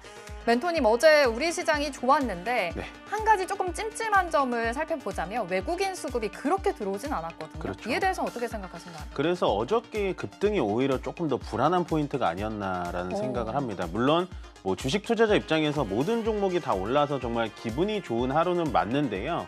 그래도 어저께의 급등은 너무 이렇게 변동성이 큰 급등이어서 어느 정도 좀 조심을 하자라는 멘트를 많이 드렸던 것 같아요. 그래서 어저께 급등했던 그 틈새를 찾아서 만약에 내가 이제 내 계좌에 거의 뭐 내 본전에 왔거나 아니면 수익이 약수익권이거나 뭐 이런 정도의 부분이 왔다면 차라리 현금을 챙겨놓자라는 코멘트를 좀 드렸었는데요. 그거에 맞게 역시나 주식시장은 좀 변동성이 좀 크다라고 생각을 하시면 될 것 같습니다. 제가 이렇게 말씀드리는 근거 중에 하나는 뭐냐면 시장은요, 현재 뭐 기업이 실적이 잘 나와서 아니면 기업의 수출액이 많이 나와서 아니면 기업이 어떠한 물건을 정말 잘 팔아서 그런 펀더멘탈적으로 지금 시장이 움직이는 거는 아니라고 생각합니다. 모든 거는 현재 관세로 시작해서 트럼프 대통령의 말 한마디, 그다음에 트럼프 대통령이 중국에 대해서 어떻게 좀 강하게 얘기하느냐의 한마디에 따라서 시장이 출렁이고 있기 때문에 우리 개인 투자자님들은 특히나 이런 시장에서 적극적으로 매수를 하시면 안 된다라고 생각을 하고요. 어저께처럼 급등이 나와요. 이런 장에서는 급락이 나온 만큼 급등이 나옵니다. 더군다나 어저께의 급등은요, 급락이 나왔던 갭을 다 메꾸는, 코스피 기준에서 갭을 다 메꾸는 그런 시장이었기 때문에 오늘은 아마도 이제 시작부터 2,400포인트, 코스피 기준 2,400포인트를 계속해서 위협하는 약간은 하락의 장으로 시작되지 않을까라는 생각을 하기 때문에요. 오늘 같은 장에 또 떨어졌다고 해서 저가 매수를 들어간다라기보단 일단은 좀 지켜보고 하는 게 훨씬 더 좋습니다. 계속해서 현금도 종목 중에 하나라고 말씀을 드리면서 물론 어저께 현금을 또 못 하신 분들이 많겠죠. 물론 되게 많이 물려 계신 분들이 많은데 이런 질문들도 하시더라고요. 많이 고점에 물려 있었는데 어저께 상승해가지고 그 낙폭이 좀 줄었어요 라는 분들은 어떻게 해야 되나요? 이렇게 물어보시는 분들이 있는데 그런 분들에 대해서도 저는 오히려 조금 약 손실권이더라도 현금으로 마련하셔가지고 오히려 장이 좀 떨어질 때 그때마다 좀 똘똘한 종목을 모아가는 게 훨씬 더 좋은 전략이 아닐까라는 생각이 들고요. 마지막 말씀드리지만 변동성이 굉장히 큰 시장입니다. 그렇기 때문에 지금은 적극적으로 시장에 개입해서는 정말 계좌가 다 녹아 떨어지기 때문에요. 급등한다고 해서 흥분하지 마시고요. 떨어진다고 해서 실망하지 않는 조금은 마인드 컨트롤의 시장에 좀 개입이 필요하다라는 의견 정리해드리도록 하겠습니다. 네, 급등과 급락을 반복하는 요즘 혼란스러운 시장 속에서 그래도 관망세인 자세 취해보시면 좋을 것 같다라고도 말씀을 해주셨습니다. 역시나 뉴욕 증시가 안 좋았던 만큼 지금 프리마켓 보시면 예측가에서는 코스피가 1.9% 하락하면서 출발할 것으로 보이고요. 코스닥 또한 1.2% 하락할 것으로 보입니다. 이 와중에 조선주들은 지금 나홀로 강세 흐름이 보여지고 있는데요. 이렇게 프리마켓에서도 강세 흐름을 보여줬다는 점 좀 체크를 해보겠습니다. 어제는 미국의 이 행정명령 서명이 있었습니다. 조선업에 대한 재건 이슈가 있었기 때문인데요. 이 조선업 쪽에 돈을 아끼지 않겠다라고 이야기했습니다. 그러면서 뭐 LNG 관련된 이 조선업들 계속해서 주목을 받고 있는데 오늘도 좀 강한 흐름 보여질 것으로 보이거든요. 어떻게 생각하세요? 시장이 약해도 가고 시장이 어저께처럼 강할 때 조선주들은 살짝 눌러주는 게 맞거든요. 근데 어저께도 조선은 강했어요. 네. 그러면 앞으로의 시장은 좀 조선업종으로 돈이 몰릴 수밖에 없다라고 보여집니다. 가뜩이나 지금 수급 자체가 뭐 어떠한 뭐 외국인이나 기관이나 많이 들어오지 않는 와중에 조선주 쪽에는 그래도 돈이 좀 몰리고 있고요. 외국인들이 어저께 코스피가 4%가량 넘게 올라갔는데도 불구하고 현물, 그러니까 우리나라 말로 주식을 사는 돈이 3천억이 조금 넘었어요. 그 3천억 중에서도 조선업이라든지 전력기기 쪽으로 좀 몰아간 걸로 보이는데 결국에는 지금 아까 말씀드렸다시피 트럼프의 2배 시작해서 트럼프의 2부로 끝나는 지금 시장이기 때문에요. 분명히 어저께 조선에 대해서 뭐 미국 우리 의회 통과시켜가지고 배를 더 사겠다 이런 얘기가 나왔는데요. 결국엔 그거를 조금만 더 뜯어보자면은 기존의 알래스카 LNG나 뭐 FLNG 쪽을 보셔도 좋지만 어저께 트럼프 대통령이 얘기한 부분은 약간은 이제 방산 조선 쪽입니다. 그러니까 중국의 지금 해군력이 엄청나게 올라왔을 때 미국의 지금 해군력은 좀 많이 낙후가 돼 있다라는 코멘트가 나오면서 결국에는 지금 방산 쪽에 조선업을 하고 있는 종목들을 좀 보셔야 되는데요. 가장 1등주라고 보여지는 건 역시나 하나오션이라고 볼 수가 있겠죠. 미국의 필리조선소 자체를 인수를 했기 때문에 결국엔 관세에 대해서도 어느 정도 영향이 좀 덜 가고 미국에서 직접 군함을 제조할 수 있는 그런 군함 AS 기관을 좀 인수를 했기 때문에 괜찮은 흐름이라고 보여주고요. 그 두 번째는 뭐 HD 현대중공업 어저께도 굉장히 강하게 움직였는데 방산 쪽에는 하나오션하고 HD 현대중공업 쪽에 조선 쪽을 보시는 게 좋을 것 같습니다. 네, 역시나 계속해서 잘 가고 있는 종목들입니다. 하나오션은 시장은 뭐 이미 필리 조선수를 인수했기 때문에 또 동반 상승하는 흐름도 보여지고 있고요. 계속해서 좀 이 조선해양이라든지 포스코 인터내셔널 쪽으로도 좀 상승 흐름이 이어지고 있다는 점 체크해 보시면 될 것 같습니다. 지금 프리마켓 예측가에서 보면은 코스피 시장에서 지금 현대중공업과 하나오션만이 빨간불을 켜주고 있거든요. 이 점도 체크를 해보시면 좋을 것 같습니다. 코스피가 지금 2,400선에서 등락을 하고 있는 상황입니다. 1.75% 하락하면서 떨어지면서 출발할 것으로 예측하고 있습니다. 우리 시장 출발해 보겠습니다.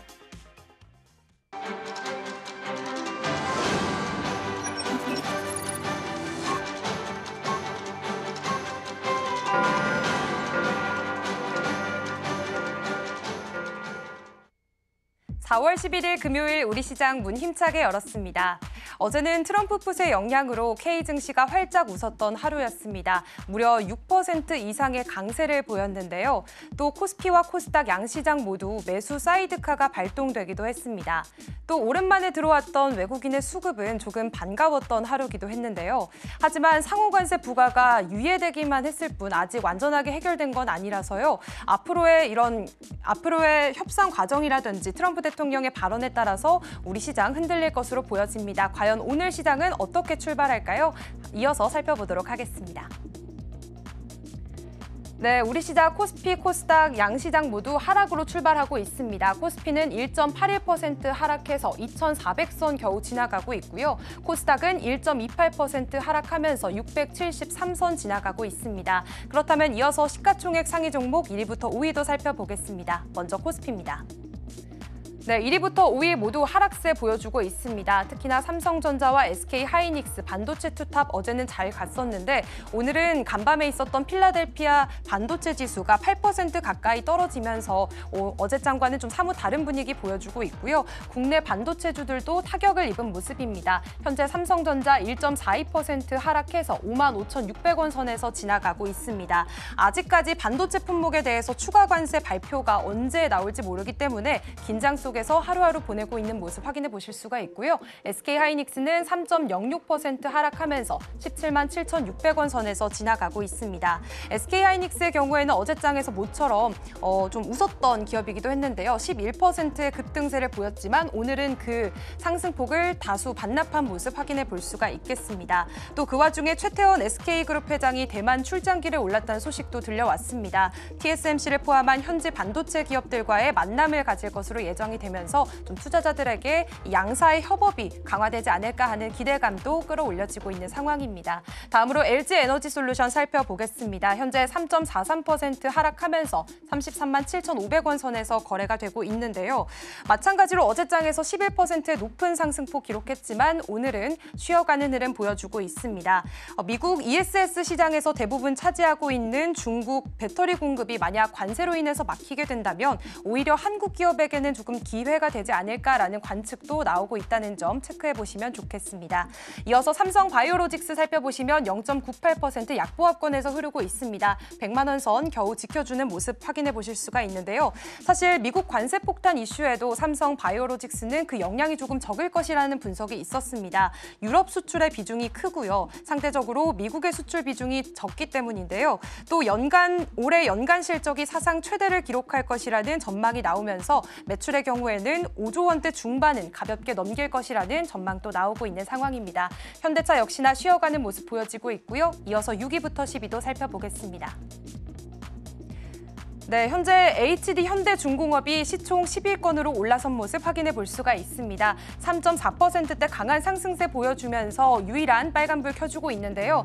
나머지 기업들 살펴보시면 삼성전자 우선주 0.75% 약보합권 흐름 보여주고 있고요. 셀트리온 2.07% 하락하면서 16만 800원 선에서 지나가고 있습니다. 사실 셀트리온은 바이오시밀러 3종이 호주에 진출하게 됐다는 소식도 전해졌습니다. 이어서 기아도 살펴보시면 2.72% 하락하면서 어제 보였던 그런 상승폭은 지금은 현재 찾아볼 수가 없습니다. 85,800원 선에서 거래가 되고 있고요. 하나 에어로스페이스도 하락하면서 출발하고 있습니다. 이어서 코스닥 시가총액 상위 종목 1위부터 5위도 살펴보겠습니다. 네, 코스닥에서는 현재 레인보우 로보틱스 로봇 주만이 0.19% 상승불 켜주고 있습니다. 강보합권의 흐름 보여주고 있는데요. 레인보우 로보틱스는 삼성전자와 레인보우 로보틱스가 SNR 휴머노이드 팀 가동한다는 소식 전해지면서 어제 장에서도 저가 매수세가 좀 유입이 됐었고요. 오늘 장에서도 강세 이어가고 있습니다. 나머지 알테오젠 살펴보시면 0.27% 약보합권의 흐름으로 36만 6천 원 선 지나가고 있습니다. 어제 장에서 제약바이오주들이 조금 강세를 보였는데 오늘은 전반적으로 좀 하락세 보여지고 있고요. 에코프로 그룹주도 2%대 낙폭 그리고 있고 HLB도 여전히 2%대 약세 보이고 있습니다. 이어서 6위부터 10위도 살펴보겠습니다. 네, 6위부터 10위 중에서는 파마리서치와 리가켄바이오가 0.14%, 0.4%가량의 강보합권의 흐름 보여주고 있다는 점 체크해 보실 수가 있겠고요. 다음으로 휴젤과 클래시스, 어제 장에서는 클래시스 10% 넘게 상승했었고요. 휴젤도 7% 넘게 상승하는 좋은 흐름 보여줬었는데 오늘은 1.5%와 0.17% 각각 하락하는 흐름 보여주고 있습니다. 나머지 삼천당제약도 2.94% 하락으로 지나가고 있습니다. 지금까지 시장 상황 전해드렸습니다. 네, 4월 11일 금요일 우리 시장 개장했습니다. 어제도 축제 분위기였는데 오늘은 또 분위기가 달라졌습니다. 코스피가 1.47% 하락하고 있고요. 코스닥에서는 0.48% 하락세 이어지고 있습니다. 이 중에서도 또 장 전에 말씀드렸듯이 코스피에서는 지금 조선주들만이 지금 빨간불을 켜주고 있는 모습 포착해 보실 수가 있는데요. 수급 쪽 체크를 해본다면 외국인이 선물 시장에서 매도 우위가 또 강하게 나오고 있습니다. 아무래도 이 점도 체크해보시면서 오늘 시장 분위기 한번 체크를 해보겠습니다. 멘토니 어떻게 보고 계실까요? 뭐 일단은 조선주가 정말로 강해 보입니다. 네. 조선이 강하고요. 방금 뭐 얘기해 주셨다시피 지금 현대중공업 자체가 시가총액 9위까지 또 올라가는 기염을 좀 토하고 있어요.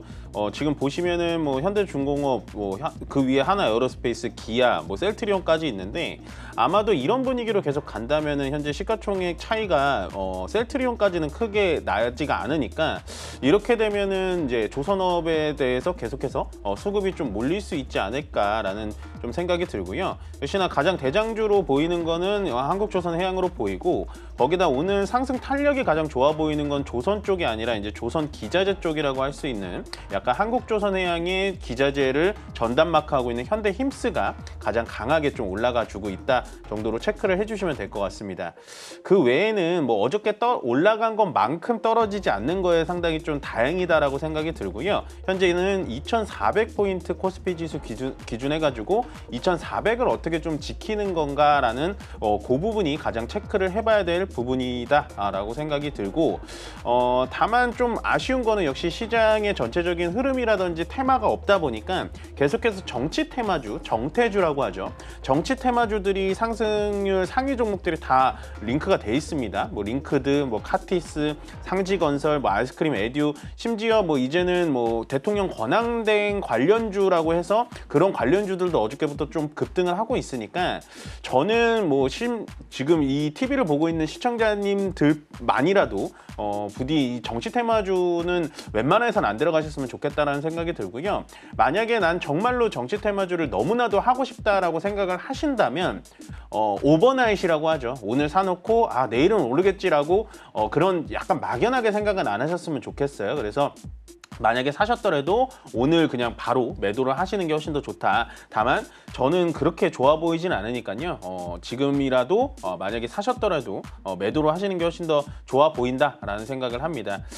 시장은 크게 오늘 어떤 것들이 올라가냐. 코스피에서는 말씀드린 것처럼 조선 말고는 가는 종목이 없고요. 그나마 이제 코스닥에서 좀 살펴본다면 어저께 시장이 올라갈 때 좀 반등을 못 보여줬던 친구들이 많이 올라가고 있습니다. 뭐 예를 들어서 스튜디오 드래곤이라든지 아니면 뭐 SM, 기타 뭐 엔터주들이 좀 올라가지고 있는데요. 어저께 시장 올라갈 때 이 친구들이 못 올라간 이유는 제가 봤을 때는 어떠한 이슈 때문에 올라가지 못한다라는 것보다는 우리가 냉철하게 본다면 SM이나 스튜디오 드래곤, 뭐 YG 엔터, 기타 미디어주들은 시장이 폭락할 때 그렇게 많이 떨어지진 않았어요. 그래서 어저께 올라갈 때 조금 조정을 줬다가 결국엔 좀 오늘 다시 한번 빨간불을 보여주고 있다라는 생각을 하시면 될 것 같고 아마도 오늘 시장이 여러분들에게 조금 더 많이 힌트가 될 것 같습니다. 어저께 같은 경우는 모든 종목들이 다 올라갔기 때문에 정신없이 뭐 재미가 없는 시장이었고요. 오늘 같은 시장에는 정말 뭐 악재의 악재, 트럼프의 트럼프 이렇게 다 다가오는데도 그래도 시장을 지키면서 올라가는 섹터들이 앞으로의 무관세 영역, 앞으로의 트럼프의 말 한마디 때문에 시장이 흔들릴 때 올라갈 수 있는 저력을 가진 그런 종목들이라고 생각을 하고요. 거기에 따라서 저는 지금 코스피에서는 조선업이 상당히 괜찮아 보이고 거기다가 코스닥 쪽에서는 엔터와 미디어 쪽이 훨씬 더 좋아 보인다라는 의견 전달해 드리도록 하겠습니다. 그러면 여기서 좀 꼬리 질문 드리자면 사실 조선업도 계속 많이 올랐기 때문에 조금은 조심할 필요가 있다라고 전에 말씀해 주신 적이 있는데 지금 신규 매수 관점에서 보자면요? 요거는 신규 매수 관점에서 보기가 좀 어려워요. 그러니까 조선을 완성하는 조선 업종에서는 지금 신규로 들어가기는 좀 애매한 부분이 있죠. 그래서 제가 코스피엔 조선업을 집어드리고 코스닥에는 엔터와 미디어를 좀 집어드린 이유가 이렇게 올라갈 때 따라붙기가 되게 힘드실 거예요. 심리적으로. 조선 기자재 쪽들도 다 올라가 있기 때문에 여기는 좀 늦었다라고 생각이 든다면 코스닥 쪽의 엔터와 미디어 쪽이 훨씬 더 편안한 선택이라는 거죠. 지금은 트럼프의 관세 때문에 시장이 올라갔다 내려왔다 하는 거기 때문에요. 만약에 오늘 금요일 지나고 토요일, 일요일, 주말까지 지나게 된다면 또 어떤 얘기가 나올지 몰라요. 소셜 네트워크에 어떠한 얘기를 올릴지도 모르기 때문에 가장 편안한 선택은 저는 엔터와 미디어 쪽이 좀 좋은 선택이 아닐까 생각합니다. 네, 좋습니다. 조선업이 좀 부담스럽다면 지금 뭐 중국 한한령 해제에 대한 기대감까지 있으니까 엔터주 쪽으로 보셔도 괜찮겠다라고도 말씀을 해주셨습니다. 우리 시장을 좀 이끄는 종목 중에 이제 반도체 투톱 이야기를 안 할 수가 없을 것 같아요. 간밤에 필라델피아 반도체 지수가 8%나 하락을 했습니다. 그러다 보니 지금 모든 종목들 반도체 소부장까지도 지금 하락세가 이어지고 있는 것 같은데요. 삼성전자 지금 1% 하락하고 있고 SK하이닉스가 3% 낙폭을 그리고 있습니다. 그런데 또 TSMC에서는 매출이 또 잘 나왔잖아요. 그쵸. 좀 이거에 관련돼서 좀 반도체도 또 어떻게 전략 세워보면 좋을까요? 저는 반도체는 좀 긴 호흡으로 갔으면 좋겠어요. 그러니까 물론 지금 되게 조선업이 잘 가니까 되게 멋있어 보이고 따라가고 싶고 한데 조금만 시장을 길게 본다면 반도체도 조선업이 안 될 수가 없어요. 제가 봤을 땐. 왜냐하면 일단은 TSMC의 매출액 자체가 전년 대비해서 거의 50%나 성장을 했습니다. 그렇다라는 건 결국에는 TSMC가 조립하는 그 반도체 칩을 만드는 삼성전자와 SK하이닉스의 실적도 당연히 좋아질 수밖에 없고요. 계속해서 이 자리에서 말씀드리지만 삼성전자와 하이닉스가 가장 잘하는 메모리 반도체의 가격이 인상된다는 건 정말로 좋은 소식이고 거기다 두 번째, SK 하이닉스가 만드는 HBM 반도체는 현재 TSMC가 조립하고 있는 그 반도체에 들어가는 거거든요. 그렇게 된다면 오히려 삼성전자와 하이닉스가 계속해서 시장이 눌려줄 때 밑으로 떨어질 때마다 모아가는 작전을 펼치는 게 가장 좋은 선택이지 않을까라는 생각을 합니다. 물론 되게 어렵습니다. 시장이 떨어질 때 떨어지는 종목을 계속해서 사서 모아간다는 게 말은 쉽지만 결국에는 앞으로 미래를 보면 짧게는 6개월 정도 아니면 길게는 1년 정도를 본다면 반도체 종목에 대해서는 나쁠래야 나쁠 게 더 이상 없다라고 보여지고요. 지금 뭐 SK 하이닉스에 대해서 말씀을 해주셨지만 HBM3E는 이제 뭐 거의 끝났다 뭐 이런 언론도 되게 많아요. HBM이 과잉이다. 거기다가 엔비디아 같은 종목들이 현재 뭐 AI에 대해서 너무나 과잉 투자를 했다. 중국의 딥시크를 봐라. 엔비디아의 H20만 가지고도 딥시크가 저렇게 성장하지 않았냐라고 얘기를 하는 분들도 많지만 그에 반면에 현재 메타라든지 알파벳이라든지 뭐 엔비디아라든지 투자를 멈추고 있질 않아요. 그러면 결국에는 뭐 삼성전자가 현재 HBM 3E, HBM4를 도전하고 있다라고 하는데 통과는 못하고는 있습니다만은 결국에는 삼성전자와 SK 하이닉스는 좀 긴 관점에서 계속해서 보는 게 훨씬 더 좋아 보이고요. 결국에는 TSMC, 그다음에 엔비디아, SK 하이닉스 요 삼각동맹 체제가 정말 굳건히 계속해서 유지가 된다면 저는 삼성전자, SK 하이닉스 둘 다 굉장히 좋은 선택이라고 보여지기 때문에 반도체 부분에 대해서는 조금 꺾여서 많이 힘들고 시장이 지치고 하실지언정 결국에는 올라가서 여러분들의 계좌를 정말 풍족하게 만들 수 있는 섹터는 저는 넘버원은 반도체라고 생각하기 때문에 지금도 계속해서 좀 그 마음만 꺾이지 않고 계속해서 전진해 나가셨으면 좋겠습니다. 네, 좋습니다. 그래도 반도체 투톱에서는 계속해서 좀 긍정적인 시그널을 주셨습니다. 관세로 인해서 아무래도 계속해서 흔들리고 있는 시장입니다. 이 중에서도 관세 이야기 나오고 나서 가장 많이 떨어진 부분 중에 하나가 바로 반도체 섹터가 아닐까 싶은데요. 이 반도체, 현대차가 지금 뭐 공장을 세우겠다, 대미 투자를 하겠다 하더라도 관세에 대한 이슈는 있는 상황인 거잖아요. 네, 그렇죠. 그리고 뭐 상호 관세를 유예한다 하더라도 지금 자동차 관세는 계속해서 되고 있는 상황입니다. 이럴 때 이제 반도체 주에 대한 대응 전략은 좀 어떻게 세워보면 좋을까요? 그러니까 자동차 네. 말씀하시죠. 자동차요. 네. 그러니까 자동차는 계속 이 자리에서 말씀드렸지만 네. 지금은 보지 않는 게 맞아요. 그러니까 이슈가 있는 종목을 굳이 우리가 들어가서 우리 돈을 태워가지고 시간을 보낼 필요가 없는 거예요. 저는 현대차가 물론 미국의 조지애나주에 공장을 설립하고 굉장히 좋다라고 생각했지만 다른 이면으로 봤을 때 그 미국인들이 이제 그 공장에서 일을 하면 인건비는 어떻게 대처를 할 것이며 거기다가 지금 원래 만들고 있었던 멕시코에 대비해서 미국의 인건비가 거의 10배입니다.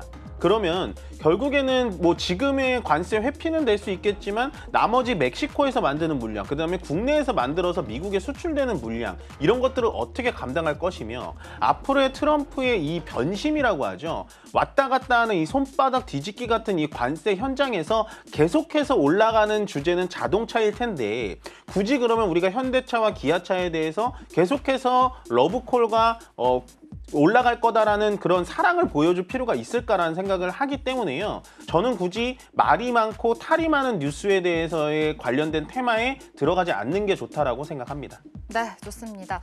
오늘은 또 금요일입니다. 또 어제 시장이 상승했을 때 조금은 차익 실현했으면 좋았겠다라고도 말씀해 주신 만큼 오늘은 좀 하락장이긴 한데 오늘의 체크 포인트를 좀 짚어보자면요. 일단은 2,400포인트를 지켜주는 게 중요해 보여요. 예, 지금은요. 종목이 어떤 종목이 올라가느냐 이게 중요한 게 아니고 지수 단위 어디서 어떻게 버텨주느냐가 굉장히 중요하기 때문에 오늘은 아마도 2,400포인트를 지키면서 시장이 지지부진하게 끝날 가능성이 되게 높습니다. 그래서 굳이 흔들릴 필요 없고요. 방금 말씀 주셨다시피 토요일, 일요일 날 미국의 트럼프 대통령이 또 어떠한 언사를 내비치고 관세에 대해서 또 어떻게 세게 나오고 중국이 조금 있다가 오후 1시부터 또 갑자기 시진핑 주석이 미국과 또 어떻게 대처를 하고 이런 거에 대해서 대응을 못하기 때문에 오늘 같은 때는 지금 뭐 현금으로 바꿔 놓으실 수도 없으세요. 왜냐하면 거의 다 계좌가 지금 손해를 봤기 때문에 차라리 저는 오늘 같은 장에는 매수와 매도 자체를 하지 않고 그냥 보수적인 관점에서 시장을 조금 더 지켜보자. 그런 다음에 월요일 날 어떠한 뉴스가 또 나오는지 체크한 다음에 그 다음에 들어가는 게 훨씬 더 좋은 선택이지 않을까 생각합니다. 네, 관세 이슈로 인해서 참 마음 잡기가 힘든 시장입니다. 그래도 오늘 코스피 2,400선을 지켜줄 수 있을지 좀 중요한 포인트가 될 것 같으니까요. 이 점 지켜보시기 바랍니다. 오늘 스탁 포인트는 여기서 마무리하도록 할게요. SCTV 이민 멘토와 함께했습니다. 고맙습니다. 네, 고맙습니다.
네, 계속해서 캐스팅 콜로 이어가 보도록 하겠습니다. 오늘 도움 말씀에는 기업공시연구소 변영인 대표 자리해 주셨습니다. 대표님 어서 오세요. 네, 반갑습니다.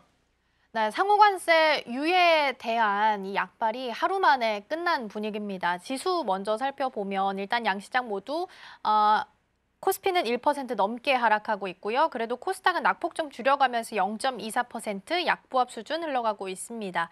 일단은 현물과 선물에서 모두 매도로 찍혀 있긴 한데 개장 분위기 어떻게 먼저 점검을 좀 해보면 좋을까요? 네, 우선 상호관세가 90일 정도 유예가 좀 됐는데 사실 뭐 미국 증시 그리고 어제 전일 니케이 지수의 상승폭을 보면 굉장히 이게 좀 맞나 싶을 정도로 맞아요. 굉장히 급등을 좀 했죠. 반면에 이제 국내 코스피 코스닥은 미국과 일본에 비해서는 상대적으로 상승의 탄력도가 조금 다소 좀 아쉬운 부분들이 좀 있었어요. 근데 이 부분이 어제 중국에 대한 추가적인 어떤 관세 125%인 줄 알았더니 이게 145%다. 125%에 이 추가 관세 20%를 더해서 145%에 관련된 관세 부과가 다시금 일부 좀 노이즈가 좀 됐었고, 다만 우리가 조금 기대해 볼 수 있는 요인들은 제가 방송 시작 이전까지 뭐 확인된 뭐 트럼프 대통령의 메시지 같은 것들 보면 중국과 이 상호가 관세에 관련돼서 협상을 할 용의가 있다. 이런 어떤 긍정적인 어떤 메시지가 좀 있었고요. 중국의 경우에도 협상의 어떤 자세 안에서 크게 뭐 중국의 어떤 불합리한 그런 조치가 좀 아니라면 언제든지 협상에 어떤 응하겠다는 그렇죠. 어떤 일부 제스처가 좀 있었던 부분들, 이 부분이 주말에 어떤 이슈로 좀 작용을 할지가 좀 중요할 것 같고요. 다만 이제 전체적인 어떤 상황들은 어제 미국의 3월 CPI 지표가 시장 컨센 대비 하회했음에도 불구하고 전반적인 어떤 이 경기 침체 리스크가 좀 전반적인 어떤 증시에 좀 조정으로 좀 작용하지 않았나. 그러니까 컨센 대비를 보면 지금 한 2.6%로 좀 제시됐던 CPI가 2.4%로 좀 제시가 됐죠. 이 부분은 뭐 코업 CPI 지수도 한 3% 제시가 됐던 부분이 2.8로 좀 나왔기 때문에 전체적인 수치가 한 0.2% 정도 좀 하회했던 부분들. 그래서 이게 물가 지표가 좀 더 내려가는 건 긍정적인 것이 아닐까라고 좀 판단해 볼 수 있겠지만, 단기의 유가 하락분이 좀 크게 좀 반영됐던 게 원인이었다라고 볼 수가 있겠고, 이 부분은 뭐 3월 이후에 뭐 4월과 5월의 CPI 지수의 어떤 이 변수 요인이 조금 더 좀 중요한 체크 포인트가 좀 되지 않을까라고 볼 수가 있기 때문에, 전체적인 어떤 시장 상황들은 관세 리스크에 관련된 일부 완화가 이제 수급의 어떤 정치 방향성들을 좀 되돌리긴 했지만 명확하게 해소하지 못했다는 관점에서 불확실성들은 일부 좀 작용하고 있다. 여기에 더해서 경기 침체에 관련된 우려감들이 시장의 전반적인 투심을 좀 억제시키고 있는 요인이 되고 있지 않나라고 좀 판단해 보겠습니다. 네, 전반적인 개장 분위기 먼저 살펴봤습니다. 우리 코스피 같은 경우에는 1% 넘게 지금 하락하고 있는 상황이고요. 일단 오늘 니케이도 한 5% 지금은 좀 빠지는 것으로 나오고 있네요. 5.14% 하락하고 있고요. 그래도 다행인 부분을 좀 찾아보면 환율은 그나마 좀 안정세를 찾아갑니다. 1,454원 10전에서 현재 거래되고 있다는 부분 함께 챙겨드리도록 하겠습니다.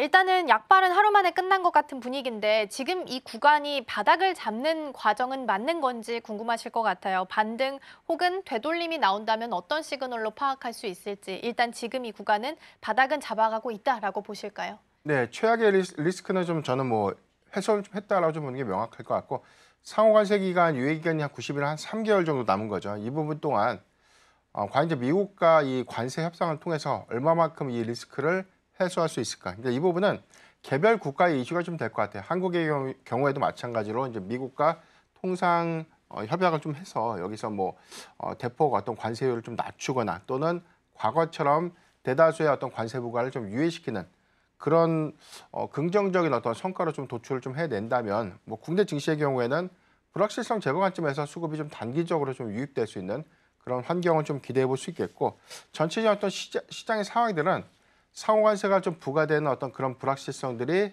일단 유예라는 관점에서 협상의 여지를 남겼다는 관점, 이 부분이 안도할 수 있는 시그널이지만 명확하게 이 부분에 대해서는 불확실성은 해소된 것은 좀 아니다라고 볼 수가 있겠습니다. 다만 우리가 트럼프 대통령의 집권 1기 때와 이 흐름이 상당히 좀 유사한 흐름들 좀 보이고 있고, 다만 이제 그 당시와 좀 다르다는 점은 이 관세에 관련된 부과 일정들이 조금 더 현실화가 좀 됐고, 이 부분에 관련된 시장의 영향도가 1기 때보다는 좀 더 확대됐던 그런 측면들이었지만 대체적인 어떤 기조들은 좀 유사한 흐름들을 좀 보여주고 있기 때문에 이후에 협상을 통해서 대다수의 어떤 관세 부과는 완화될 수 있는 그런 가능성이 높아졌다라고 좀 볼 수가 있겠습니다. 오늘 수급 동향을 보면 대형주보다는 이 중소형주 위주의 수급이 재차 좀 유입되면서 코스피보다는 코스닥의 어떤 낙폭이 좀 더 줄어드는 그런 모습 보여주고 있는데 어제의 장세의 경우에는 대형주로 사실 수급 쏠림이 좀 있었고 오늘의 경우에는 중소형주로 좀 이관됐던 부분들은 개별적인 어떤 이슈 내지는 테마성 수급에 관련된 제한된 유동성이 중소형주에 좀 더 집중되고 있는 흐름이다라고 볼 수가 있기 때문에 저는 뭐 최근에도 뭐 오늘 뭐 시총 상위 종목들에 대한 이 흐름들 전체적으로 좀 감안을 했을 때 사실 뭐 테마성 변동성이 좀 큰 그런 종목들에 관련된 직접적인 어떤 투자보다는 지금 대형주가 좀 쉬어갈 때 특히나 우리가 1분기 어닝 시즌이라는 관점에서 실적의 어떤 성장 기조라든가 올해 실적에 관련된 개선 기대감 내지는 성장의 연속 성과를 좀 보여줄 수 있는 그런 종목들의 경우에는 매수의 기회로 좀 활용할 수 있지 않을까라고 좀 판단해 보겠습니다. 그러게요. 오늘 코스피는 계속 낙폭을 키워갑니다. 몸을 낮춰가면서 1.8%까지 하락을 하고 있고 반면 코스닥은 그래도 상대적으로 좀 줄여가면서 0.41% 하락하고 있습니다. 그럼 대표님 이렇게 코스닥이 상대적으로 좀 낙폭을 줄여가면서 약보합 수준에 머무는 건 일단 공매도 쇼커버링에 대한 효과로 봐야 되는 걸까요? 딱히 이제 그렇다라고 볼 수는 없겠고요. 일단 이 제한된 유동성이라는 게 시장의 어떤 투자의 방향성을 좀 찾지 못하다 보니까 전체적으로 또 어제 뭐 미국 증시의 어떤 조정은 기술주 중심으로 좀 일어났죠. 이 부분은 역시나 우리 증시 시초의 시총 상위 종목들 반도체 섹터라든가 2차 전지 섹터 일부 뭐 제약바이오 섹터들에 대한 투시 미축으로 좀 이어졌고 해당되는 수급이 오늘 뭐 조선이라든가 일부 정치 테마주 내지는 정책 수혜감들이 좀 부각되고 있는 종목들로 분산되고 있는 효과다 정도로만 좀 해석을 하면 좀 좋을 것 같습니다. 다만 이러한 수급의 연속성들은 일단 시장의 어떤 방향성들 특히나 관세 리스크가 재차 좀 부각되는 그런 불투명한 어떤 시장의 상황에서는 일단 뭐 미국의 큰 폭의 반등이 있다면 재차 중소형주에 있던 수급이 대형주로 좀 이관될 수 있는 부분들 마찬가지로 제한된 유동성에 대한 방향성이 상실되는 구간에는 대형주에서 중소형주의 테마성 수급으로 좀 이전되는 그래서 전반적인 어떤 시장의 기조들은 단기적 유동성에 대한 어떤 영향이 좀 가장 크게 작용을 하고 있다라고 좀 판단을 해보겠고요. 우리가 단기적 대응이 좀 어렵다는 관점, 특히나 중장기 투자의 관점에서는 저는 뭐 항상 좀 강조를 했던 것처럼 최근의 관세 리스크로 인해서는 오히려 매도가 아니라 정말로 매수할 수 있는 기회다라고 좀 강조를 좀 드렸던 만큼 오히려 지금 오늘 같은 조정도 충분히 전 기회를 좀 활용할 수 있다. 네. 이 점을 좀 참고하면 좋을 것 같습니다. 일단은 제한된 유동성 속에서 어제 대형주가 많이 올랐던 거에서 이제 중소형 단으로 수급에 좀 이동이 나타나고 있다라는 부분을 언급을 해주셨습니다. 방금 마지막에 말씀해주셨던 부분을 조금 더 연장해서 보면은 관세 매길 거야라고 하면 하락하고 유예할게 하면 상승하는 걸 저희가 직접 눈으로 확인을 했단 말이죠. 그럼 이 패턴이 계속 반복된다라고 생각했을 때 반대로 이렇게 시장이 떨어졌을 때는 사고 오히려 유예한다 혹은 좀 긍정적인 코멘트가 나와서 지수가 반등하면 팔고 이런 투자 아이디어를 얻어봐도 되는 거예요? 네, 일단은 지금 상황이 그렇다고 봐요. 왜냐하면 일단 상호관세 부과가 이제 9일자로 발효가 좀 됐을 때 이게 장기화 우려감 때문에 주가가 단기간 좀 급락을 했던 것이고 그렇죠. 이 부분은 단기에 인플레이션에 관련된 부담 요인으로 작용했고 여기도 해서 빠르게 냉각될 수 있는 경기 침체 시그널들이 투매를 좀 유발했다라고 좀 볼 수가 있는데 여기도 해서 뭐 미국과 중국의 이 관세 정쟁이 확대되고 있는 그런 부분들 최근에 뭐 중국이 미국에 대한 이 국채를 대량으로 좀 매도를 하고 있습니다. 맞아. 여기도 해서 오히려 뭐 스태그플레이션 우려감들 재차 부각될 때 안전자산으로서 그 자금이 좀 이동하면서 금 가격의 어떤 상승 기조가 확연히 돼야 되는데 다르게 좀 가고 있다는 것이죠. 금 가격이 오히려 좀 빠지고 있어요. 이런 차이가 있다는 것은 명확하게 어떤 이 금융시장의 어떤 방향성조차도 지금은 좀 상실된 상태 안에서 90일이라는 이 관세 부과 유예. 그러니까 저는 이게 상징성 있는 의미다라고 볼 수가 있고 만약에 관세 부과 유예와 관련된 어떤 방향성들이 나오지 않은 상태에서 재차 상호관세 관련된 부과 일수가 좀 더 연장되는 그런 흐름이라면 더 냉정하게 좀 보수적으로 좀 봐야 되는 시장이 맞았는데 일단 뭐 90일이라는 그 시간은 단순한 유예의 어떤 시간이라기보다는 충분히 관세 재협상을 통해서 완화될 수 있는 충분한 좀 기간이다라고 좀 해석을 해볼 수 있기 때문에 이런 관점에서 크게는 뭐 관세 관련된 리스크들이 재차 좀 부각될 수 있는 가능성은 저는 제한적이다라는 어떤 전제하에서 지금은 그동안 좀 낙폭 과대 구간에서 특히나 뭐 52주 신저가를 좀 기록했던 일부 대형주 종목들의 경우에는 매수의 기회로 좀 활용할 수 있다라고 좀 강조드렸던 이유고요. 여기 더해서 우리가 전통적인 배당주죠. 특히나 수급 변동에 관련된 특히나 시가의 어떤 변동폭들이 좀 크지 않았던 최근에 뭐 통신주 같은 경우가 단기적으로 좀 소폭 좀 하락했던 흐름들 이런 구간들은 저는 뭐 점진적 관점에서 배당 성향이나 수익률들을 좀 고려했을 때 대안이 좀 될 수 있지 않을까. 그래서 좀 뭐 반도체 섹터라든가 피부, 미용, 의료기기 같은 섹터들 그리고 이런 부분들에 관련된 그리고 우리가 좀 항상 알고 있던 관세 프로비전 같은 경우는 오히려 최근에 뭐 엔터주를 좀 중심으로 해서 1분기 실적에 관련된 피크 우려감들이 부각됐기 때문에 저는 이 부분은 단기적으로 좀 제한적으로 보지만 상대적으로 좀 많이 빠졌던 대형주들은 충분한 어떤 접근 기회가 좀 되지 않나. 라고 좀 표현드렸습니다. 네, 오히려 투자 아이디어를 거기서 얻어보셔도 되겠네요. 90일 사이에는 협상 가능성이 오히려 지금은 높은 상황이니까 낙폭이 과대했던 그런데 그중에서도 대형주인 종목들 위주로 담아보시면 좋지 않을까 싶습니다. 그럼 말씀해 주신 것처럼 그 90일 기간 사이도 중요하지만 사실 이제 어닝 시즌이 본격적으로 시작이 된단 말이죠. 앞서서 말씀해 주셨지만 2분기를 바라보고 주도주를 예상한다면 혹은 좀 담아볼 만한 종목들이 있다면 어떤 것들이 좀 있을까요? 네. 가장 큰 수출 효자 종목들 우리가 수출 데이터에서 힌트를 좀 얻을 수 있을 것 같아요. 1월과 2월 그리고 3월에 잠정 데이터까지 지금 나온 상태이기 때문에 전체적으로 수출 기조를 보면 반도체가 1월에는 좀 주춤했지만 2월과 3월로 좀 이어지는 구간에 이 수출 액수가 좀 확정됐던 구간들. 그래서 뭐 이건 피크 우려감들보다는 완화 시그널로 좀 봐야 되는 게 명확할 것 같고요. 삼성전자가 1분기 실적 특히나 1개월 평균 컨센서스가 영업이익 기준에서 한 4조 9천억 정도 좀 제시가 좀 됐다가 최근에 중국향 세트 수요가 좀 증가됐던 요인들을 반영하면서 일부 증권사가 5조 원대 중반까지 컨센을 좀 상향했어요.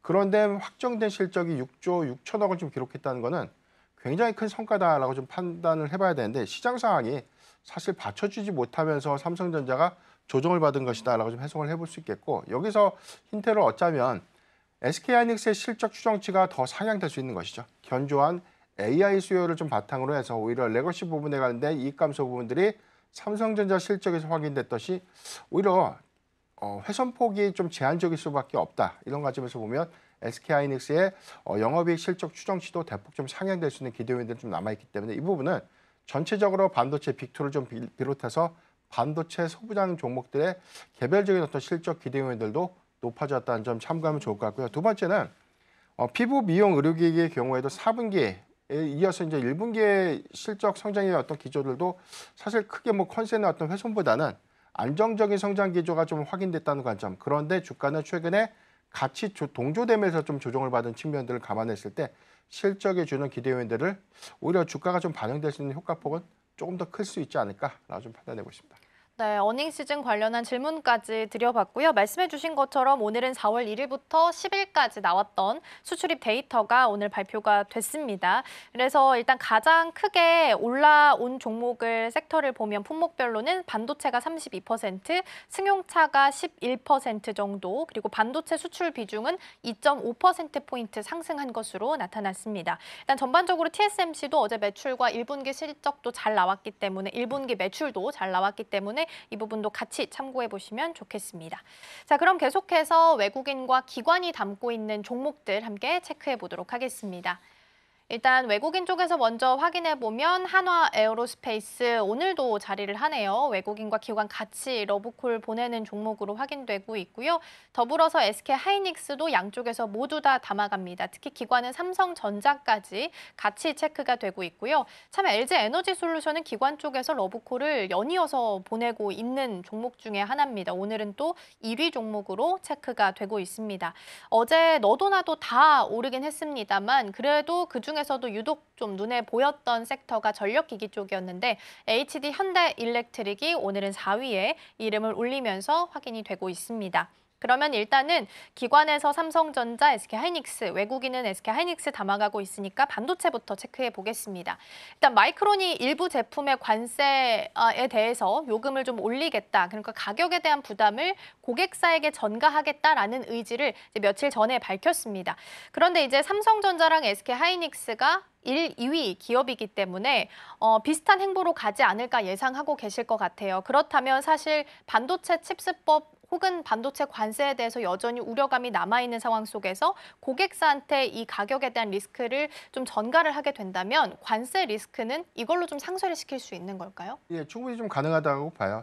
일단 이 반도체에 관련돼서 뭐 상호관세가 면제가 좀 됐지만 품목별 관세가 좀 부과될 수 있다는 노이즈가 재차 좀 조정에 좀 빌미가 좀 되고 있는 모습이고, 이 부분이 현실화가 좀 됐을 때 어떤 영향이 좀 있을까라는 부분에서 해석을 좀 해봐야 될 것 같은데, 대체적으로 지금 AI 반도체 부분들은 수요가 공급자 우위 시장을 좀 보여주고 있기 때문에 아무래도 판가 전이가 용이한 그런 어떤 제품군에 한해서는 오히려 고객사에 관련된 이 관세 부담률이 상당히 좀 이전될 수 있는 그런 효과를 좀 주시를 좀 해봐야 될 것 같고요.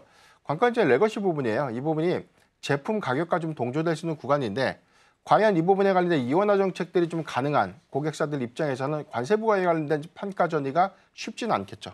그러니까 이 부분은 만약에 이제 가령 A라는 레거시 반도체 이 규업 업체, 그러니까 제품을 지금 판매하는 업체가 삼성전자와 SK하이닉스의 이 두 가지 어떤 관세 부과에 관련된 판가 전이, 그러니까 매입 단가가 좀 달라지는 경향들은 오히려 원가율 관점에서 다른 선택지를 좀 선택할 수밖에 없는데, 고대역 부분에 대해서는 선택지가 좀 제한적이라는 것이죠. 그래서 지금 SK하이닉스와 뭐 마이크론 같이 엔비디아의 공급 비중이 좀 높은 그런 기업들의 경우에는 엔비디아 측으로부터 사실상 이 판가를 좀 전해할 수 있는 구조가 좀 쉽다라고 볼 수 있겠고, 삼성전자의 경우에는 중국이라든가 뭐 미국의 그 이외의 어떤 이 범용 반도체를 좀 공급하고 있는 고객사 관점에서는 일부 관세 부과가 좀 현실화가 좀 됐을 때 일단 수익 지표가 일부 훼손될 수 있는 일부 요인들은 좀 있지만, 대체적으로 보면 큰 폭의 어떤 영향들은 좀 제한적이다라고 볼 수가 있겠고, 마이크론이 4월 기점으로 메모리 가격을 좀 인상했어요. 아직 삼성전자는 4월 중으로 인상을 예고한 상태고,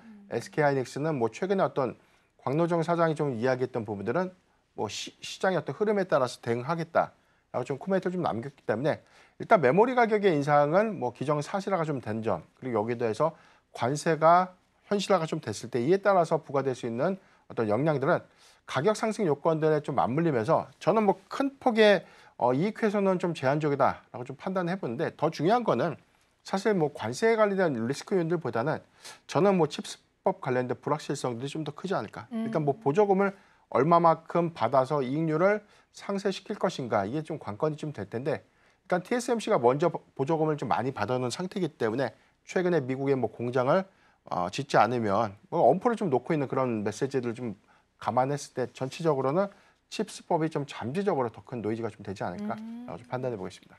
그렇군요. 단기적으로는 관세가 문제일 수 있겠으나 이거는 가격 인상으로 상쇄가 가능한 부분. 다만 장기적으로 봤을 때는 칩스법. 왜냐하면 아직까지 서명은 했지만 돈은 받은 게 없기 때문에 여기에 대한 불확실성이 장기적으로 봤을 때는 더 클 수 있다라는 말씀을 해주셨습니다. 자, 그럼 이번에는 HD 현대일렉트릭을 좀 보겠습니다. 말씀드린 것처럼 어제 다 오르긴 했는데 특히나 전력기기 쪽이 그래도 유독 좀 빛이 났습니다. 사실 내러티브나 업황에 대한 변화는 없는 상황인데 주가는 계속 빠지고 있습니다. 물론 오늘은 어제 많이 올랐으니까 빠졌다라는 부분으로 해석할 수 있다 하더라도 그냥 평균적으로 봤을 때 계속 내러티브 대비해서는 주가가 쭉 빠지고 있는 상황이었단 말이죠. 그러면 여전히 접근의 기회가 있는 건지, 어제가 사실 반등의 초입이었을까라고 고민하셨을 것 같은데 어떤 답변을 좀 주실 수 있을까요? 네, 관건이 됐던 부분들은 2월의 주가 하락폭이 1월 대비해서 더 컸죠. 이거는 이제 4분기 실적에 관련된 어떤 일부 어닝 미스, 실적의 눈높이를 충족시키지 못했던 것이 가장 큰 원인이었고, 그렇다면 세부적인 내용을 좀 확인해 봐야 될 텐데, 이게 사실 과연 4분기에 장사를 잘 못했던 것인가? 이건 아니었죠. 4분기 일부 매출군이 1분기로 이연 매출이 좀 된 겁니다. 네. 이런 것들은 수주를 받아서 제품을 만들어서 공급하고 있는 대다수의 기업들이 어떤 이 매출의 어떤 실적 부분에 대한 인식 기준들은 그 분기별로 좀 이월될 수 있는 가능성들이 좀 더 크기 때문에 전체적으로 해당된 실적에 너무 집착할 필요는 없다라고 좀 강조드렸던 거고, 중요한 것은 그 분기에 반영되는 실적의 폭이 아니라 얼마만큼 수주 잔고가 재차 증가되고 있고 증가율이 더 크게 이어지고 있는가가 좀 중요할 것이기 때문에, 이런 관점에서 보면 지금 초고압 변압기 관련된 어떤 수주 성과들, 특히나 HD 현대일렉트릭이라든가 효성중공업의 수주 성과들은 지난 4분기 대비해서 누적 수주 잔고량들이 재차 좀 증가되고 있는 요인들은 긍정적인 어떤 실적의 기대 요인들이 될 수 있지 않을까라고 볼 수가 있겠습니다. 여기 더해서 뭐 AI 관련된 인프라 투자에 관련된 노이즈가 전반적인 어떤 주가의 조정에 좀 빌미가 좀 됐었고 상대적으로 실적 기대감 그리고 앞으로 성장 기대감들이 주가에 좀 단기적으로 많이 반영되다 보니까 오히려 조정의 어떤 양상 기간들도 좀 다소 좀 길어지고 있는 모습 보여주고 있는데 일단 1분기 실적에 관련된 기대치는 지난 4분기에 반영되지 못했던 이연 매출의 인식 부분들 때문에 실적의 개선 기대감들이 재차 좀 부각될 수 있는 점 그리고 증설 투자 효과가 뭐 효성중공업의 경우에는 올해 이제 하반기부터 가동을 좀 앞두고 있고요.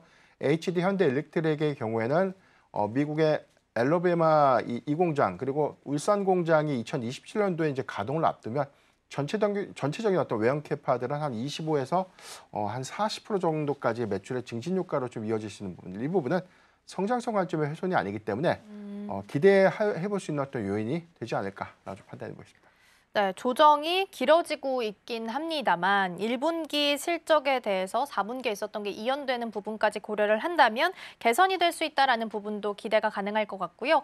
HD 현대일렉트릭이랑 효성중공업 같은 경우에는 반덤핑 관세도 피한 상황이라서 이 종목 같은 경우에는 오히려 좀 자유롭게 움직임을 좀 보일 수 있지 않을까 싶습니다. 다만 오늘은 어제 오른 거 전부까지는 아니네요. 일부 반납하면서 3%대 약세 보이면서 움직임 체크가 되고 있습니다.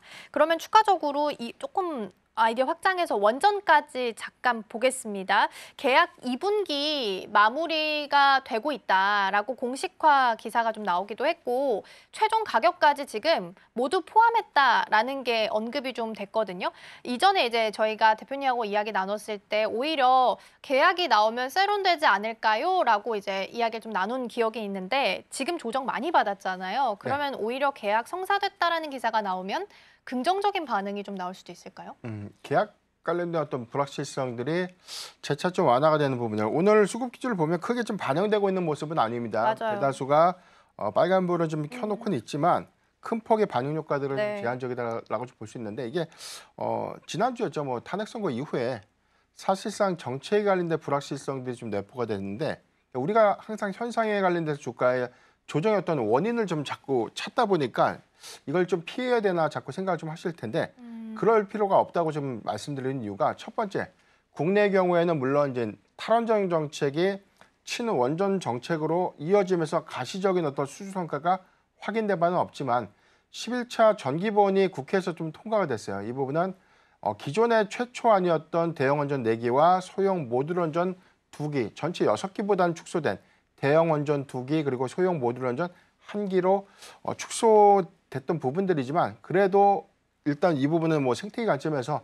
충분히 어떤 이 가시적인 어떤 수주의 연결 성과로 좀 이어질 수 있는 긍정적인 기대 요인들이 좀 될 수가 있겠고요. 두 번째는 체코의 원전 수주의 경우에는 사실 이 부분이 정부 정책에 관련된 어떤 리스크 요인들 때문에 수주의 어떤 성과로 좀 이어지지 못할까. 그러니까 이 부분이 주가의 어떤 가장 큰 조정의 어떤 원인이 좀 됐는데 이 부분이 4월에서 다시 뭐 6월로 좀 연기되긴 했지만 확정된 어떤 성과로 좀 이어진다면 저는 앞으로 수주가 좀 반영되는 부분들 그리고 여기서 체코로만 끝나는 것이 아니라 체코의 다른 지역에 2개 정도 더 추가적으로 우리가 좀 진입할 수 있는 여건들 그리고 루마니아라든가 아랍에미리트에 대한 신규 원전 그리고 추가 원전에 관련된 수주 성과로 이어질 수 있는 측면들을 좀 고려를 해봐야 될 것 같고요. 뭐 네덜란드라든가 일부 주요 국가에서 뭐 우리가 한수원이 뭐 원전 입찰을 하지 않았다 이런 부분들은 맞아요. 웨스팅하우스와의 할 때 일종의 어떤 무적의 협약 이런 부분들 때문에 약간 어떤 이 수주처를 좀 다변화시키면서 어느 정도의 어떤 이해관계를 좀 수반했다는 관점에서 보기 때문에 뭐 이건 크게 좀 우려할 수 있는 요인은 아니다라고 판단해 보십니다. 그래도 원전에 대해서는 긍정적인 코멘트 함께 들어봤습니다. 그럼 이번에는 올라오고 있는 오늘 테마들도 함께 점검을 좀 해보도록 하겠습니다. 상위 테마 3가지 확인해 볼 거고요. 먼저 첫 번째부터 확인해 보겠습니다. 조선입니다. 오늘 우리 시장 하락하고 있음에도 조선 쪽은 강하게 빛이 좀 나고 있습니다. 어제 이제 트럼프 대통령이 한국 조선에 돈 많이 쓰겠다라고 이야기했다라고 합니다. 이게 트럼프 대통령이 기분 좋을 때 하는 말이라서 긍정적인 그런 뉘앙스다라는 해석도 좀 있었고요. 더불어서 이제 어제는 좀 톤 다운된 발언들이 나왔고 그중 하나가 외국에서 최첨단 선박 구매 가능하다라는 코멘트도 같이 나오기도 했습니다. 그리고 이제 관세가 90일 동안 유예가 된 상황인데 협상 카드로 내밀 수 있는 가장 대표적인 것 중에 하나가 조선이랑 또 LNG를 콕 집어서 이야기한 상황이라서 이런 약한 시장 속에서도 어쨌든 좀 빛을 내면서 가고 있는 모습 체크가 됩니다.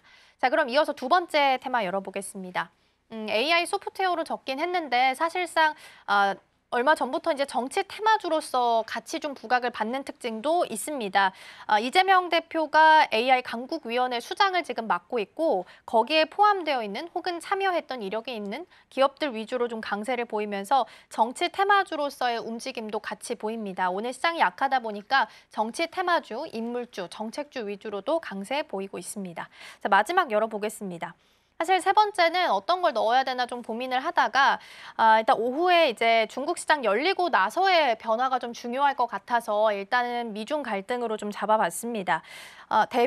미국 쪽에서 대중국에 대해서 관세를 지금 145%까지 공개를 했는데 트럼프 이전 행정부에서 매기고 있었던 관세까지 같이 포함하면 167.1%까지 올라간다라고 합니다. 그래서 오늘 중국 시장 열리고 나서 혹시 또 어떤 코멘트가 나올지 모르기 때문에 같이 좀 보시면 좋을 것 같아서 세 번째로 엮어봤습니다. 자, 이렇게 세 가지 테마 체크해봤고요. 대표님 어느 쪽부터 전략을 좀 점검을 해볼까요? 네, 어제에 이어서 오늘도 수급이 좀 강한 조선 섹터를 좀 봐야 될 것 같고요.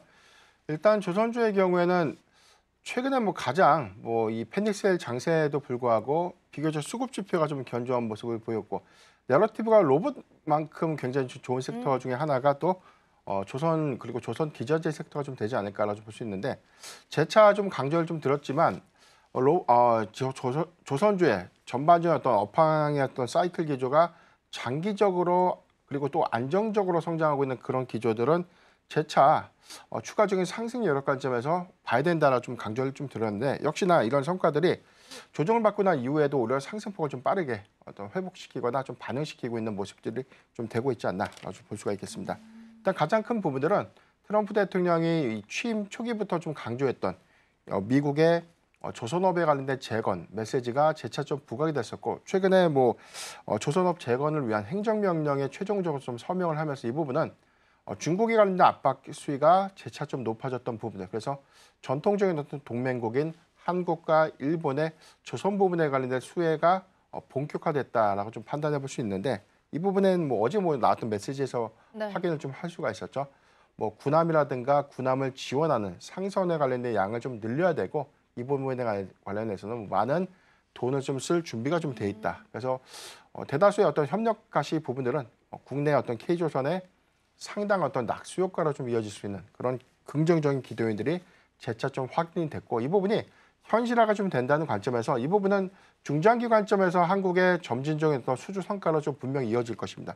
최근의 경우에는 지금 중국 그리고 중국 선사에 관련된 고액의 입항 수수료 부과가 현실화가 좀 되면서 이 부분에 관련돼서도 역시나 중국의 대형 선사들이 중국의 어떤 발주를 취소하거나 이 부분은 일본이라든가 한국으로 수주 계약을 좀 변경하는 이런 움직임들이 재차 좀 확인되고 있는 부분들인데 관건은 지금 2027년도, 2028년도까지에 관련된 선박 수주 물량들은 모두 다 완판이 됐어요. 그러니까 지금 현재 국내 조선 빅3의 상황들을 보면 도크라든가 슬롯의 여유가 지금 현재는 없는 그쵸. 그런 상태이기 때문에 과연 미국의 정책을 우리나라가 좀 받을 수 있을까라는 의문들이 좀 있지만 이 부분은 앞으로 좀 달라질 수 있는 요인이라고 봐요. 그러니까 첫 번째는 미국의 어떤 관세 협약과 좀 맞물리면서 우선 수주 관점에서 우리가 좀 접근해 볼 수 있는 문제고요. 두 번째는 가격을 선별해서 수주를 받을 수 있는 어떤 요인들이기 때문에 중국보다 훨씬 더 높은 가격을 좀 책정해서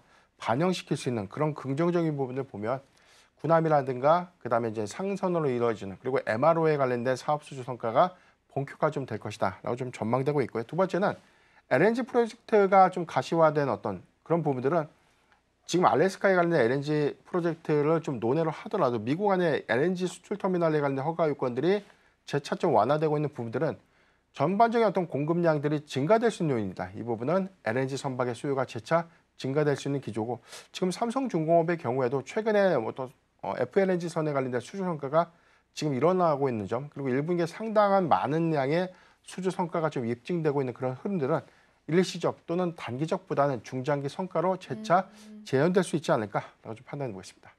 네, 조선은 참 긍정적인 이야기들이 많이 나오고 있는 것 같습니다. 밸류가 너무 높다 혹은 수주가 좀 둔화되고 있다라는 이야기가 있었음에도 불구하고 주가는 계속 우상향 곡선을 일단 그리면서 가고 있습니다. 오늘도 조선 기자재까지 모두 다 강세 보이면서 움직임 체크됩니다. 오늘 대표님은 여기서 보내드리겠습니다. 오늘 말씀 고맙습니다.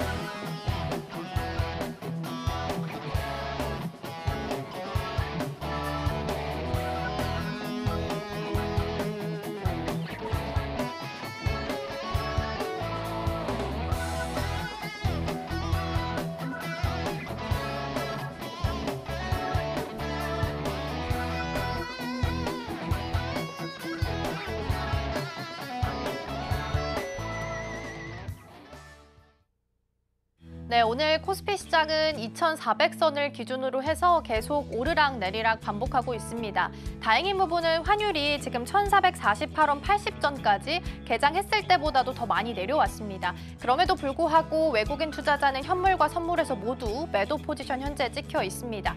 중국 시장 열리고 나서도 어떤 반응 나오는지 계속해서 뉴스 체크해볼 필요 있어 보입니다. 저희가 방송 중에 제공해드린 정보는 투자 판단을 위한 조언일 뿐 해당 종목의 가치와 수익률은 보장하지 않습니다. 저희는 다음 주 월요일에 돌아오겠습니다. 시청해주신 여러분 고맙습니다.